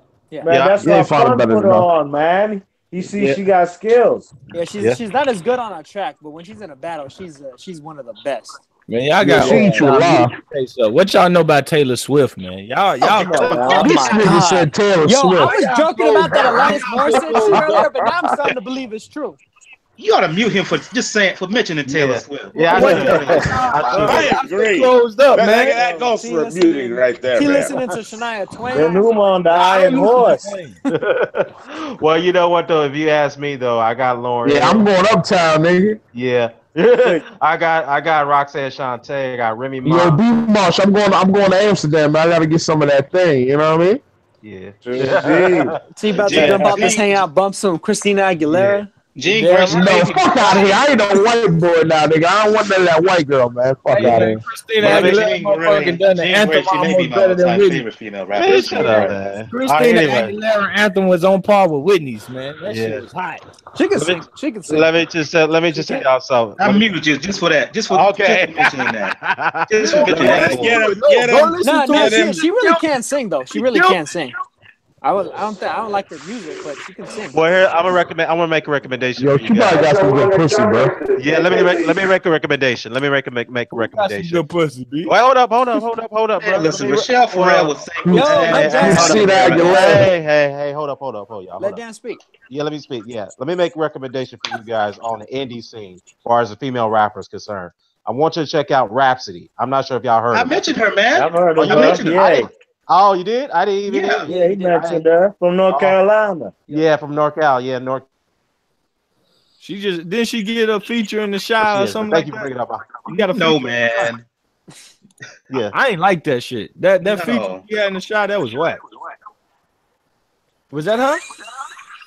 What? No, what are you talking about? No. The episode The Shy went off, and I think this chick was rapping. The Rhapsody chick had a song. One of the dudes in the comment section is talking about Trina. He's talking about the girl named Oh Master P shit. The Rhapsody, yeah, Rhapsody's dope. But Yeah, Rhapsody is Get dope. that work. I How don't know she- about rapping though. Google it and see if she Yeah. got on The Shy. I think Hey, she had a song featured on The Shy. She did suck the shaka though. She stepped on silk. Ah, man. Yeah, Mercedes. No, Mercedes. This. Nah, we can't. Yeah, we can't put Mercedes in there, man. I got no problem with Mercedes, but nah. I tell you what I wasn't keen on. Some of them Southern women rap like Mia X and the Conscious Daughters. They weren't for me. Oh, Conscious Daughters were tight, bro. They were tight. Oh, you know what I missed? Yeah, we missed one. Bahamadia. Oh yeah, Bahamadia is dope. yeah. Bahamadia was dope. Bahamadia is dope. Like I used to like, but I was kind of attracted to it as well. Like Yo-Yo. Ah, Yo-Yo was good too. Oh, Yo-Yo was dope. Yeah. Yeah, she was dope. Yeah, Yo-Yo was dope, man. That record company did Yo-Yo wrong, big time. They did it wrong, big time. Well, she also went after Queen Latifah too. I think that was a bad mistake for her career. When I lived in Memphis, I went to church with Lil Chat. I don't know if y'all know Lil Chat or not. Yeah, I know If her. y'all don't know how, I know her. So, that's like Is what. that baby daddy you ain't know? Yeah. Boy, your daddy beat some shoes. I know that, Jay. Yeah, I went to church with that chick, man. She was crazy, bro. I only You went. done like that to my back. You done my Kia. Kia. That was, yeah. She from New York, ain't she? No, No, she's Kia from Florida. from Miami. he's from Florida. Same Yeah. fucking thing almost. Walking back, What? right? It is, What man. about, Everybody- hey, Beats, you probably remember her, Monty Love. What about her, man? Why y'all ain't talking about her? Is she British? I know her. I know her. Yeah, Monty Love, Yeah. man. She was tight, man. Dude, Yeah. just With the jungle, bro. What's that crew called, man? Native Tongues. yeah. Some- she was- Yep. Mm-hmm. Ladies first with Latifah. That was bad. Ladies first. Yeah, that was good. Yeah, but I know I saw her. I was just, I was typing in to see what she's been up to as of late. I know She's doing radio. Yeah, she's doing radio now. Yeah, but she was she's what you call it. She went after Young Jeezy. She slammed his ass on the radio. You seen that? I seen that on YouTube. Oh yeah, I remember that. Y'all, The people say, yeah. the best album maker of all the females though, but it's partially because of who produced her stuff is Who that? Missy Elliott, man. Oh yeah, she's cool. Yeah, I had never heard her albums like that. Yeah, no, just because Timbaland produced all of them, so it's like nothing but Timbo beats and nasty. Yeah, but nasty by the way, fucking hey, yeah, Conscious Daughters are from the Bay Area, bro. Nah, they're not from the South. I wanted you to make that correction. Okay, to the Bay Area. Yeah. They're kind of boring, man. They're kind of boring. Nah, they were tight, bro. Oh, I remember that. They was down with Yuckmouth and them. Yeah, they were down with the Loonies. I tell you, who was good, even though she was fake. Boss was actually good. Oh yeah, Boss was she was music good. was actually good. It was on fire. The beats and it was shit. Yeah, Boss was good. But yeah, she just wasn't. She was fake, as you say. I'll tell you someone who y'all never think of, who was a dope female rapper. She's a movie producer now, director. That's a good question. Who? Ava DuVernay. I'll tell you some. I'll give you some. I'll give you some. Ava DuVernay, the movie director now. What's her name? Ava DuVernay. Ava DuVernay? Really, the director Ava DuVernay? She's a rapper. Her roots were in. She's a hip hop head. She used to jam at a like a little bar in L.A. called The Good Life. Razzcast, Jurassic 5. I tell you, it was dope, man. The girl from X. Micah 9 and the group he was part of. Okay. That's where she came from. She was in a duo called Figures of Speech. They dropped the album in like '96. Dope. I'll check that out, man. Isis from X-Clan. She was Lin Q. I think she was Lin Q as well. She was bad. Lin Q. Yeah. Isis. Yeah, she was bad. Like a knife. No. I'm thinking the Queen Mother Rage. Freestyle Fellowship. That's the group I'm talking about. Oh, okay. That's where she came from. All right, I gotta check that out. I didn't even know that, man. I thought she was A&R, but before she became a producer. I mean, she was an MC. I did not know that. Well, Paula Perry had a few joints, man. Paula Perry on some Primo beats. I remember her. Yeah. Extra, extra, the extra joint. Yeah, the Queen of Fort Greene. Heaven Beat, Yeah. Heaven Beat, okay. Like Queen I of didn't Fort Greene. what I like about Heaven. What drink did I like again, man? I get wrecked. You're the old school drink. I get wrecked. This is what you can do, Dan. There's if you can find a movie called "This Is the Life." It's her first like It's like her first movie. She details the good life in that club and that scene, and she features some of her stuff. She was dope. She was dope. Yeah, man. There's been a few girls who can do their thing, man. Like Salt and Pepper. I like push it in my drink, man. Push it, old school head. Push it, bad drink. You don't take points from the fact that Herbie Love Bug wrote all those records. Nah, I don't take points. Yeah, man, because I like the song Pepper since I was a kid. Push it, Jerry. We was little kids singing that. I mean, I ain't hung up on ghostwriting like that. I mean, people ghostwriting. Now, yeah, but if you like the song, ghostwritten for too. Yeah. I mean, if you like the song and then you say, "Oh, I don't like it because I'm a ghostwriter," that seems weird. Your ears like it. Now you're saying like, I don't know. If they think this ghostwriter, it's ghostwriter. It's the record business, man. It's music business, really. So, yep. It's gonna be written. No, like, I don't know, man. I don't know, but put it this no, way. dude, there's ghostwriters even in my favorite genre of music, like to like fans, especially beats. Ghostwriters would be considered like some kind of cardinal sin. There's plenty of ghostwriting that goes on there too. They just don't know about it because you know what I mean. If I was a rapper and like someone said, "Yeah, I've got a 16," I read it and it sounds good. Can you spit? I'd spit it. I don't give a shit. I'd spit it. I feel you. Hey, I'm gonna go to the business transaction. Exactly. It happens all the time. I'll push back a bit, but I hear where you're coming from. Yeah, but hey, somebody in the comment section, Champ Ross said, "Hey, what about Milli Vanilli?" All I gotta say is no comment, Champ Ross. God, no comment. Let's move along. Where's T at? We need to ask T. Man, listen, you need to delete whoever said that. Now delete that comment. That was well played, sir. Well played. Oh. I'm ready for Milli Vanilli. How he not gonna know who KRS-One is? How? Yo, let's do Milli Vanilli for 1 second. Yeah? I'm ready to come up, right? Because when they lost their Grammy, right, I was saying, yeah, they should lose it because they're fake. They're fake. But it was Sting on the Police. He brought it up. And that's why he's the reason why I don't mind ghostwriting. He says, yo, they had no right to take away their Grammy.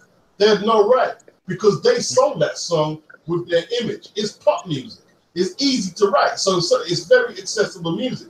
He said they toured with it. They sold it on stage, on television, in their interviews. They have no right to take their Grammy. You know what I mean? And exactly. It's the politics of that genre of music. It's but very I thought, correct me wrong if I'm wrong, Beast, but I thought the outrage was the fact that they didn't actually sing on those records. No, they took their Grammys because of that. They took their Grammys. Yeah, that was. Yeah, I mean that was just a big scandal and fallout over that situation. So people felt duped. They made these fellas sell 10 million records. Didn't their CD skip when they were playing like live on MTV or some crap like that? Did it? It went south for them after that, man. It nosedived. They had literally. I'm not kidding. Their CD that they were fucking lip syncing to skipped. And happened on stage. Whoops! In front of thousands. Mike beside Arsenio Hall used to make a running joke of him and give him the business. Yes, that's right. Yeah. Well, I mean, it's sad though, man. It's like here's the thing, though, right? With ghostwriting and all that, like in Hollywood, they've been doing that for years. Like you get a lot of music films back in the day. They were doing a load of that. Like the leading lady would sing something, but it would be another girl who sung it, and it just have her lip syncing up miming it.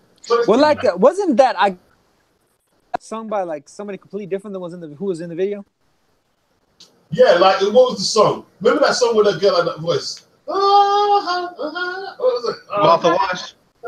What's it called again? You talking Martha Wash? No. It was she had a big voice. She done that big note. Man, I can't remember what it was, man. Right on time, the dance tune. And it was like the girl who was in the video. She didn't. It was a big, hefty girl who sung it, but they didn't want to put her up front in the video. That's So Martha Wash. Martha Martha Wash was a plus size woman, a big girl, but when it came to the video, they put a skinny chick.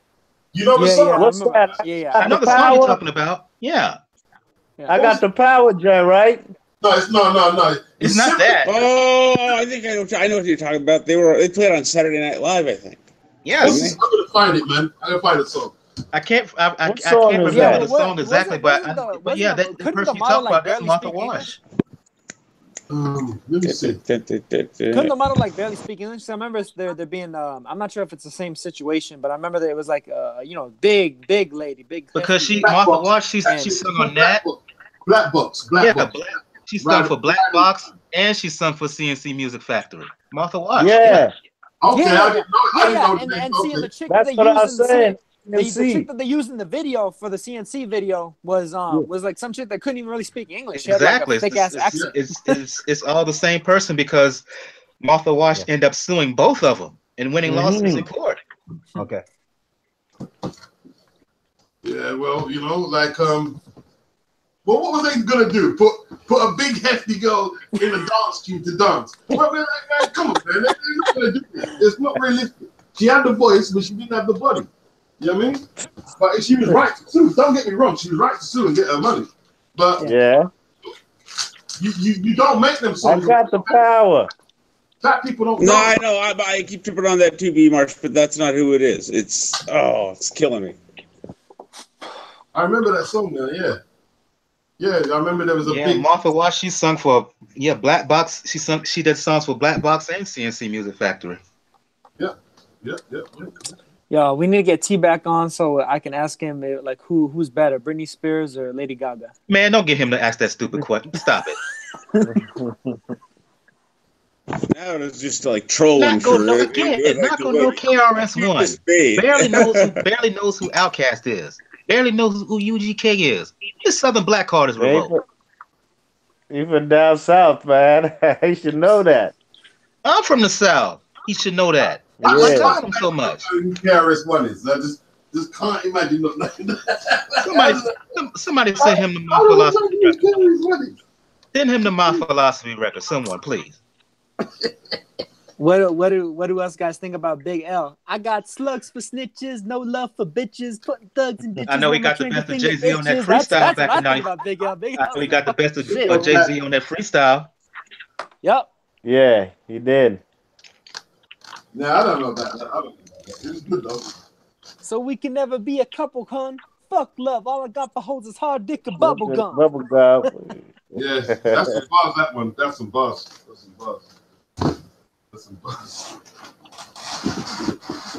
Yeah, man. Like that's the industry, man. The industry is. Was it Technotronic Beats? Technotronic. Pump up the jam. Yeah.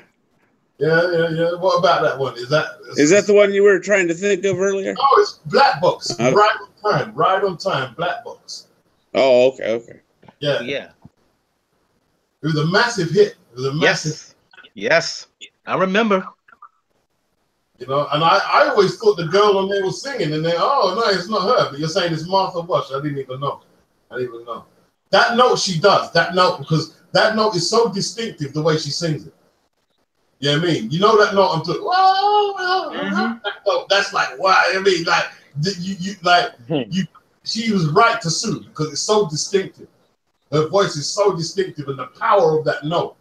You know what I mean? Only a black sister could do that. You right. No one else is doing that note, bro. You know what I mean? Like that power, boy. I mean, even because over in America, there was a few sisters back then who had some in their dance songs. Like the girl who sung "I Got the Power," she had a powerful voice, boy. She sung "I Got the Power." That's who sung that song. Yeah. Oh, she done some. So that. Yeah. So and she was in the. They put the city girl in the video. Hold on, one sec, Mike. Did she sue them as well? because she wasn't in the video. There's another girl singing. Yeah, yeah. She may have. I think she did. She did. I would no, have no, to look it I up. know she did. I know she did. Because I remember seeing like a biography on MTV a few years back about it. Or like not a biography, but you know what I'm talking about, like a documentary. She sued, yeah? Yeah. She sued and she won. Wow. You see that song there? That is the most controversial dance song ever, right? Because, all right, you've got that part of the lawsuit there where she sued, and then you got the Chill Rob G. You know what with Chill Rob G in that song, yeah? Yeah. Right? So flip it now, man. That song's crazy. That song is crazy. You know what I mean? Because what they did, right? When 45 King and Chill Rob G, was it Let the Words Flow? I think it was. They released that 12, Let the Words Flow, and they put an acapella on it, right? And 45 King was saying, yo, you see, we keep releasing these songs with this acapella. One day, somebody's going to use it and make a song with it. And 45 King, no, don't worry about it, man. And this German dance band, I can't remember their name, they got hold of the acapella and they put it on their joint. So what they were doing, they were going to parties and probably doing white labels, and like this song just exploded. It exploded. Yeah? So by the time they were ready to put it on a record release, Chill Rob G and Wild Pitch, they were saying, no, you can't do this, you can't do this. But by that time, the song was already massive. So all they did was take Chill Rob G's vocals off, and they put that guy Turbo B on, and he rapped on it. So, it's probably the biggest dance tune of history. So what happened with Chill Rob G? They were left with their own version of it. They called it Power Jam, where his vocals were still up. They didn't do half as good as their one did. Like the production is just a bit lower quality, and it just didn't do as well. Man, and then I didn't know that. Mm-hmm. See, that's the record industry, bro. If you're not on top of your shit, like mad shit will happen in the record industry. You have people get robbed. Like I'm telling you, you see all groups. I'm not saying specifically Rolling Stones, but you see all guys like Rolling Stones and maybe the Beatles and you know how much artists like they used to go to Jamaica and get people to play bits of the song and shit like that. Man, get robbed, man. Give you a session fee, bro. Give you a session free and gone, and then gone platinum on everything. You know what I mean? Yeah. $50 an hour, and that's it. I would say something about the Beatles, but it may get me in trouble. I'd like to hear it. I think they're overrated. Oh, didn't Quincy Jones say that as well? Yeah, he said that. I think they can't touch. They couldn't touch Earth, Wind, and Fire. For me, they're kind of iconic. Here's the thing. The reason the Beatles are overrated in part because when most folks did a remake of their song, it turned out better than the Beatles versions. Marvin Gaye's Yesterday is a perfect example. Much better than the Beatles version of Yesterday.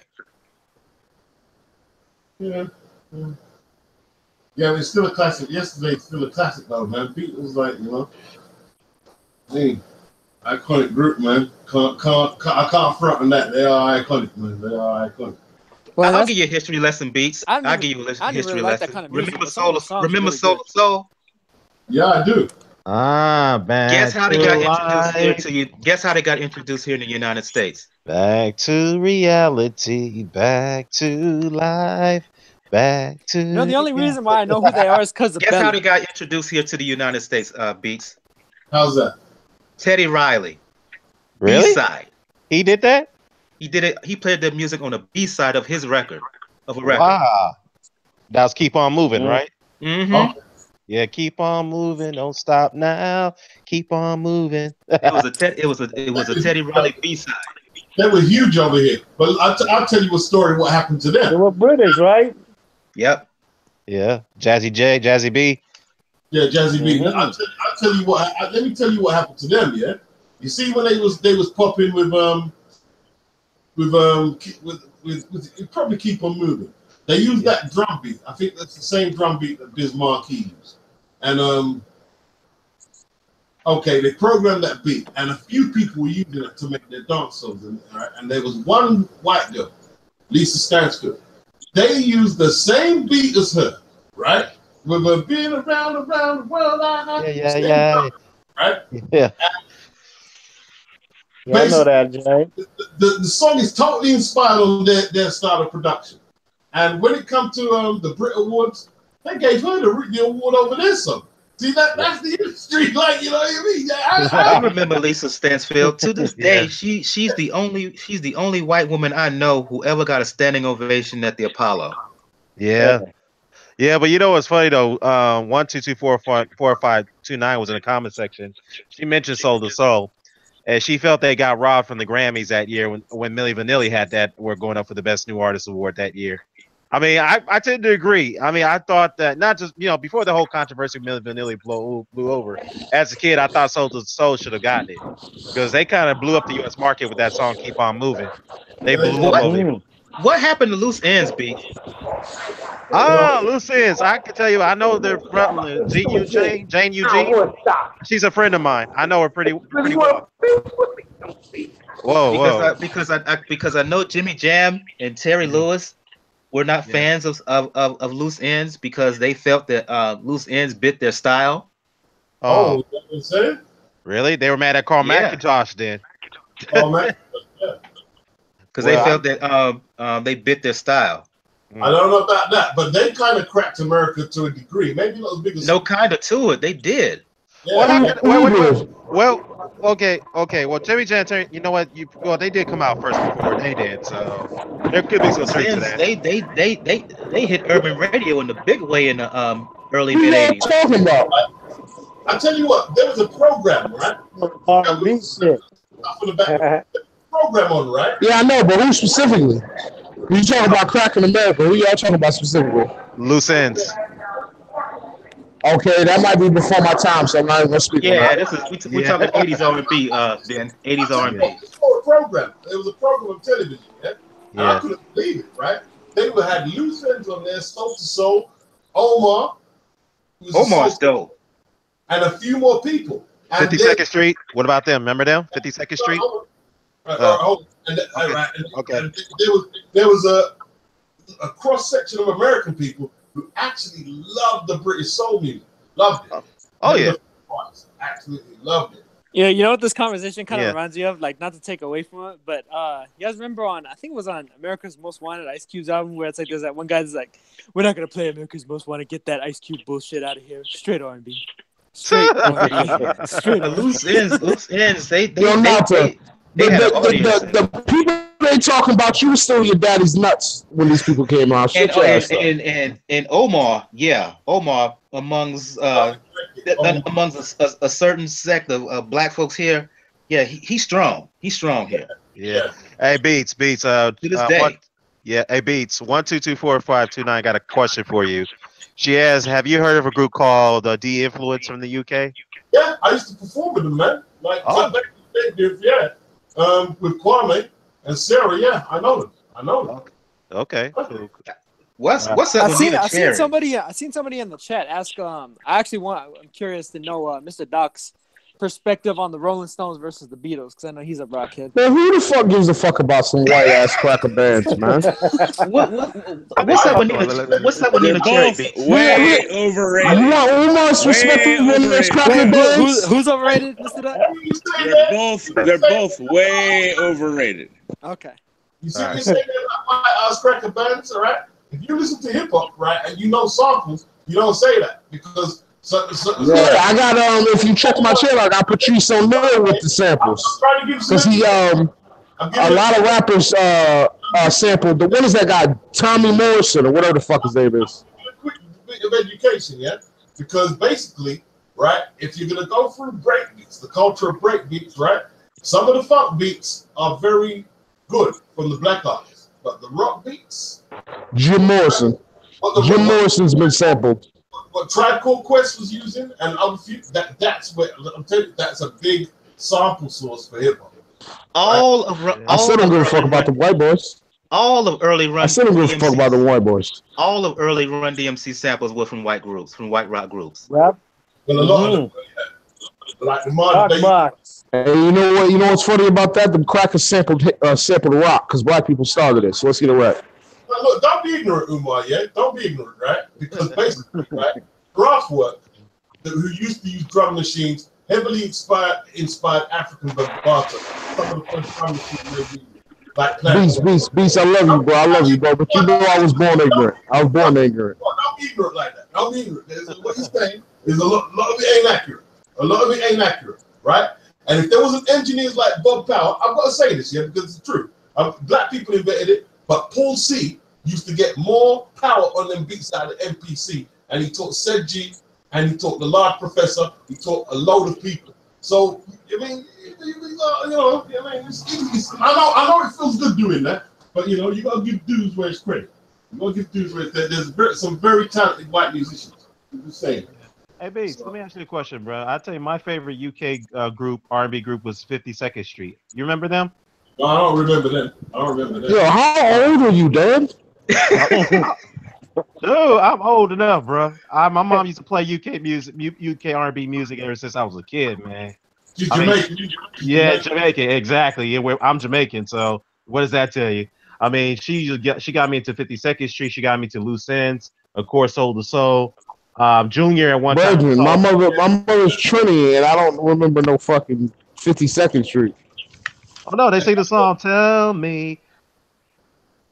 What's the song? On there, 52nd Street. They're from Manchester. Okay. Yeah, they're from Manchester. So one of the group members died a while back. Diane Charlemagne. She was the lead singer. But do you got that? But do you got that Sister Nancy 1-2 album? No, Dan. Yeah. Massive Attack used to kind of do trip hop and stuff, and they were good, man. They were good. They were very good. I seen them live. Excellent, man. Really good. Really good. Yeah, man. Because back in the 80s, man, the 80s groups were very, very underrated here in the United States, man. I think at that time, they had the best soul funk music back in the 80s, in my opinion. And they, it just like, depends on promotion and just, the publicity. It's just like, I wish they got more publicity over here, man, because they deserved it. They really had some good music back when I was growing up in the 80s. Good music. I would say 70, but that's up for debate. Yeah, that's definitely a different debate. Yeah, 1-2-2-4-5-2-9 say, yes, Dan, tell me how it feels. Yeah, she knows what I'm talking about, 52nd Street. Man, it's hard for music from other countries to break in the States, man. It's hard, very hard. Yeah, it's very hard. Very hard. B-Mars, you over there from the African side. You know the rapper Two-Face Adibedia, right? Who's that? Two-Face Adibedia, right? Nah, I never heard of him. Who never that? heard of that Nigerian rapper?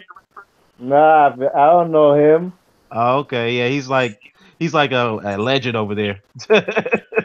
Man, my country, Kenya, man. B-Marsh is from Kenya, fam. It's more B-Marsh of is a Kenyan, roots fam. country. We more on the reggae and dancehall thing, you know what I mean? Yeah. There's rappers, yeah, but that's more the music that you find the youths playing, you know what I mean, and what influenced them. The Right. roots and culture and dancehall music. Okay. Yeah. Yes. Lucky You know, Dubé. they listen to foreign music too, like stuff from England or you see, like in the States we don't be hearing these English rappers. Beats, they be having these Shout out to rappers. Kenya, man.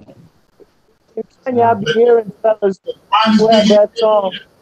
Something Wait like a minute now. Wait a minute now. something You also Django. listen to grime on regular British now. dudes, for the most part, can't rap, fam. Yes, they You are can. you talking to You know someone they can't. who listens to you Beast, play grime on the regular Beast is the now. only nigga that rap. What's them fellas' name? B Stop Best. Them fellas, them kind of music, Stormzy. You hear that in Kenya, but you don't hear that in the States. Wait a You minute don't now. hear them. Wait a minute, B-Marsh. Wait a minute, B-Marsh. Yeah. You talking to someone who listens to grime on the regular now. Don't say You everyone. hear that on American radio, though? I tell you, man, stop talking about Stormzy today. You Just hear because you don't grime hear music on American radio? But you didn't say American radio. You just said you didn't hear it, period. That's a different No, conversation I'm in not terms of talking radio. about. I'm talking about like played on the radio. Well, make You that check it, distinction played now. on 'Cause the- may not get played on Yeah. the radio, but that doesn't mean it's not heard. Okay. You can hear it. I hear it on YouTube, but besides that, you're not hearing that on the radio or in clubs. people partying to that because they hear it on the radio. You know what I'm saying? The radio's been obsolete to me for at least exactly a decade. Because I know turn off that bullshit. Turn off that motherfucking radio. American urban radio gonna play American shit. Pretty soon now we're gonna be like, that's hands off the CD player. I got cat. I know cats who buy grime records. Yeah, hey, but let me say something. Let me say. Right, in America, when it comes to rap, especially, they'll just stick to what they produce. Yeah, right. France, right? No, they don't do that, bro. They're under instruction. They've got to play at least 80% of homemade music, so whatever percentage it is. Yeah, so out there for years since the 90s, they've got rappers out there platinum, driving Benzes, Mercedes, and whatever big cars and rich and shit. Yeah, but we don't know them over here. Yeah. You see, you know what? Rappers from America, they went over to France to perform, and they probably thought, "Oh, I'm gonna get some big attention." Nah, yeah, they was a bit frustrated. They went to they didn't get the attention because they've got big selling artists out there. Yeah. Well, there's a cat. I was over there in the UK a few years back, man. There's a cat that I listened to, a rap or UK beats. Who's that? There's a rapper over there in the UK called Melanin 9. Have you heard of him? No. Well, he's underground, but I listened to some of his stuff over there, man. He got some good shit over there, man. The dude got some good rhymes, man. And the guys like that, man, I'm like, dude, he needs more publicity, man. Because I heard a song he did called Polaroid with Carl Sage, and that shit was tight, man. I'm like, dude, I mean, actually, I'll be copying some of his stuff, man. He's actually got some good shit. I suggest you to check him out. Yeah, UK was, man, that they, even them fellas they call Tiny Tampa. They tried to break him out here on MTV, right? But that shit just wasn't cutting it. You know what I mean? You might go on YouTube, see man got over 100 million views on that video, but in the States, it just wasn't. It's just not percolating like that for the audience. Clubs out there in LA or something. I know. They said that he was quite popular in the clubs. Oh yeah. Yeah. I mean, listen. Everything is niche. It's under. So just radio is just segmented and political, and it's about money and all that. Yeah. But you could hear the stuff. I mean, shoot. To get it back on boxing, Nigel Ben used to DJ at a lot of underground clubs in California, in New York. Yeah, in LA. he did. Yeah, he did. Yeah, he did that. But you know what? Popular. Yeah, but the most successful UK artists, maybe two of them, in my opinion, out in the States, is either Mark Morrison and Craig David. They're like the only two successful ones. They were. Yeah, they were. They were. Bottom line, yeah, Mark Morrison was the most popular guy. I mean, Craig David, he was just on Sway just a couple months ago. He did a freestyle and killed it. Yeah, I remember Craig David. He just blew up. Yeah, he did a freestyle on Sway just a couple months ago and killed it. Yeah, who did? Mark Morrison? No, Craig David. Oh, Craig David. Yeah, he blew up around 2000, man, and like he was specific, man. And see, when he got to the Brit Awards, they rubbed him blind. And I think some of the white artists come out, he got robbed. They felt ashamed of what's happened to this guy. They couldn't believe it. What do you think his career peaked too early though, Beats? No, he's extremely successful, man. He can't. No, he's extremely successful. I thought he had some recent success, Beats. He's always been successful. I don't know. I peaked early. I know he's very successful. I got a question. Going old school. What happened to Nina Cherry? Ah. Oh, her too. I think her daughter is actually performing now, rapping or singing something. Apparently, yeah. I know her too. Yeah, but she used to perform in London a lot too. So I mean, yeah. The daughter's apparently supposed to be pretty talented. Raps and sings. I haven't heard it. Well, okay, gentlemen, I think we're gonna wrap this up, man. It's good talking to y'all, man. As always, talking about some boxing and some music. Hey, man. Right up, man. Yeah, no. Congratulations on the marriage tomorrow to you and the future missus. Yeah, man. Hope Yeah, congrats, dude. Thanks, man. I really appreciate that, fam. So real talk, fellas. I really appreciate that. Right.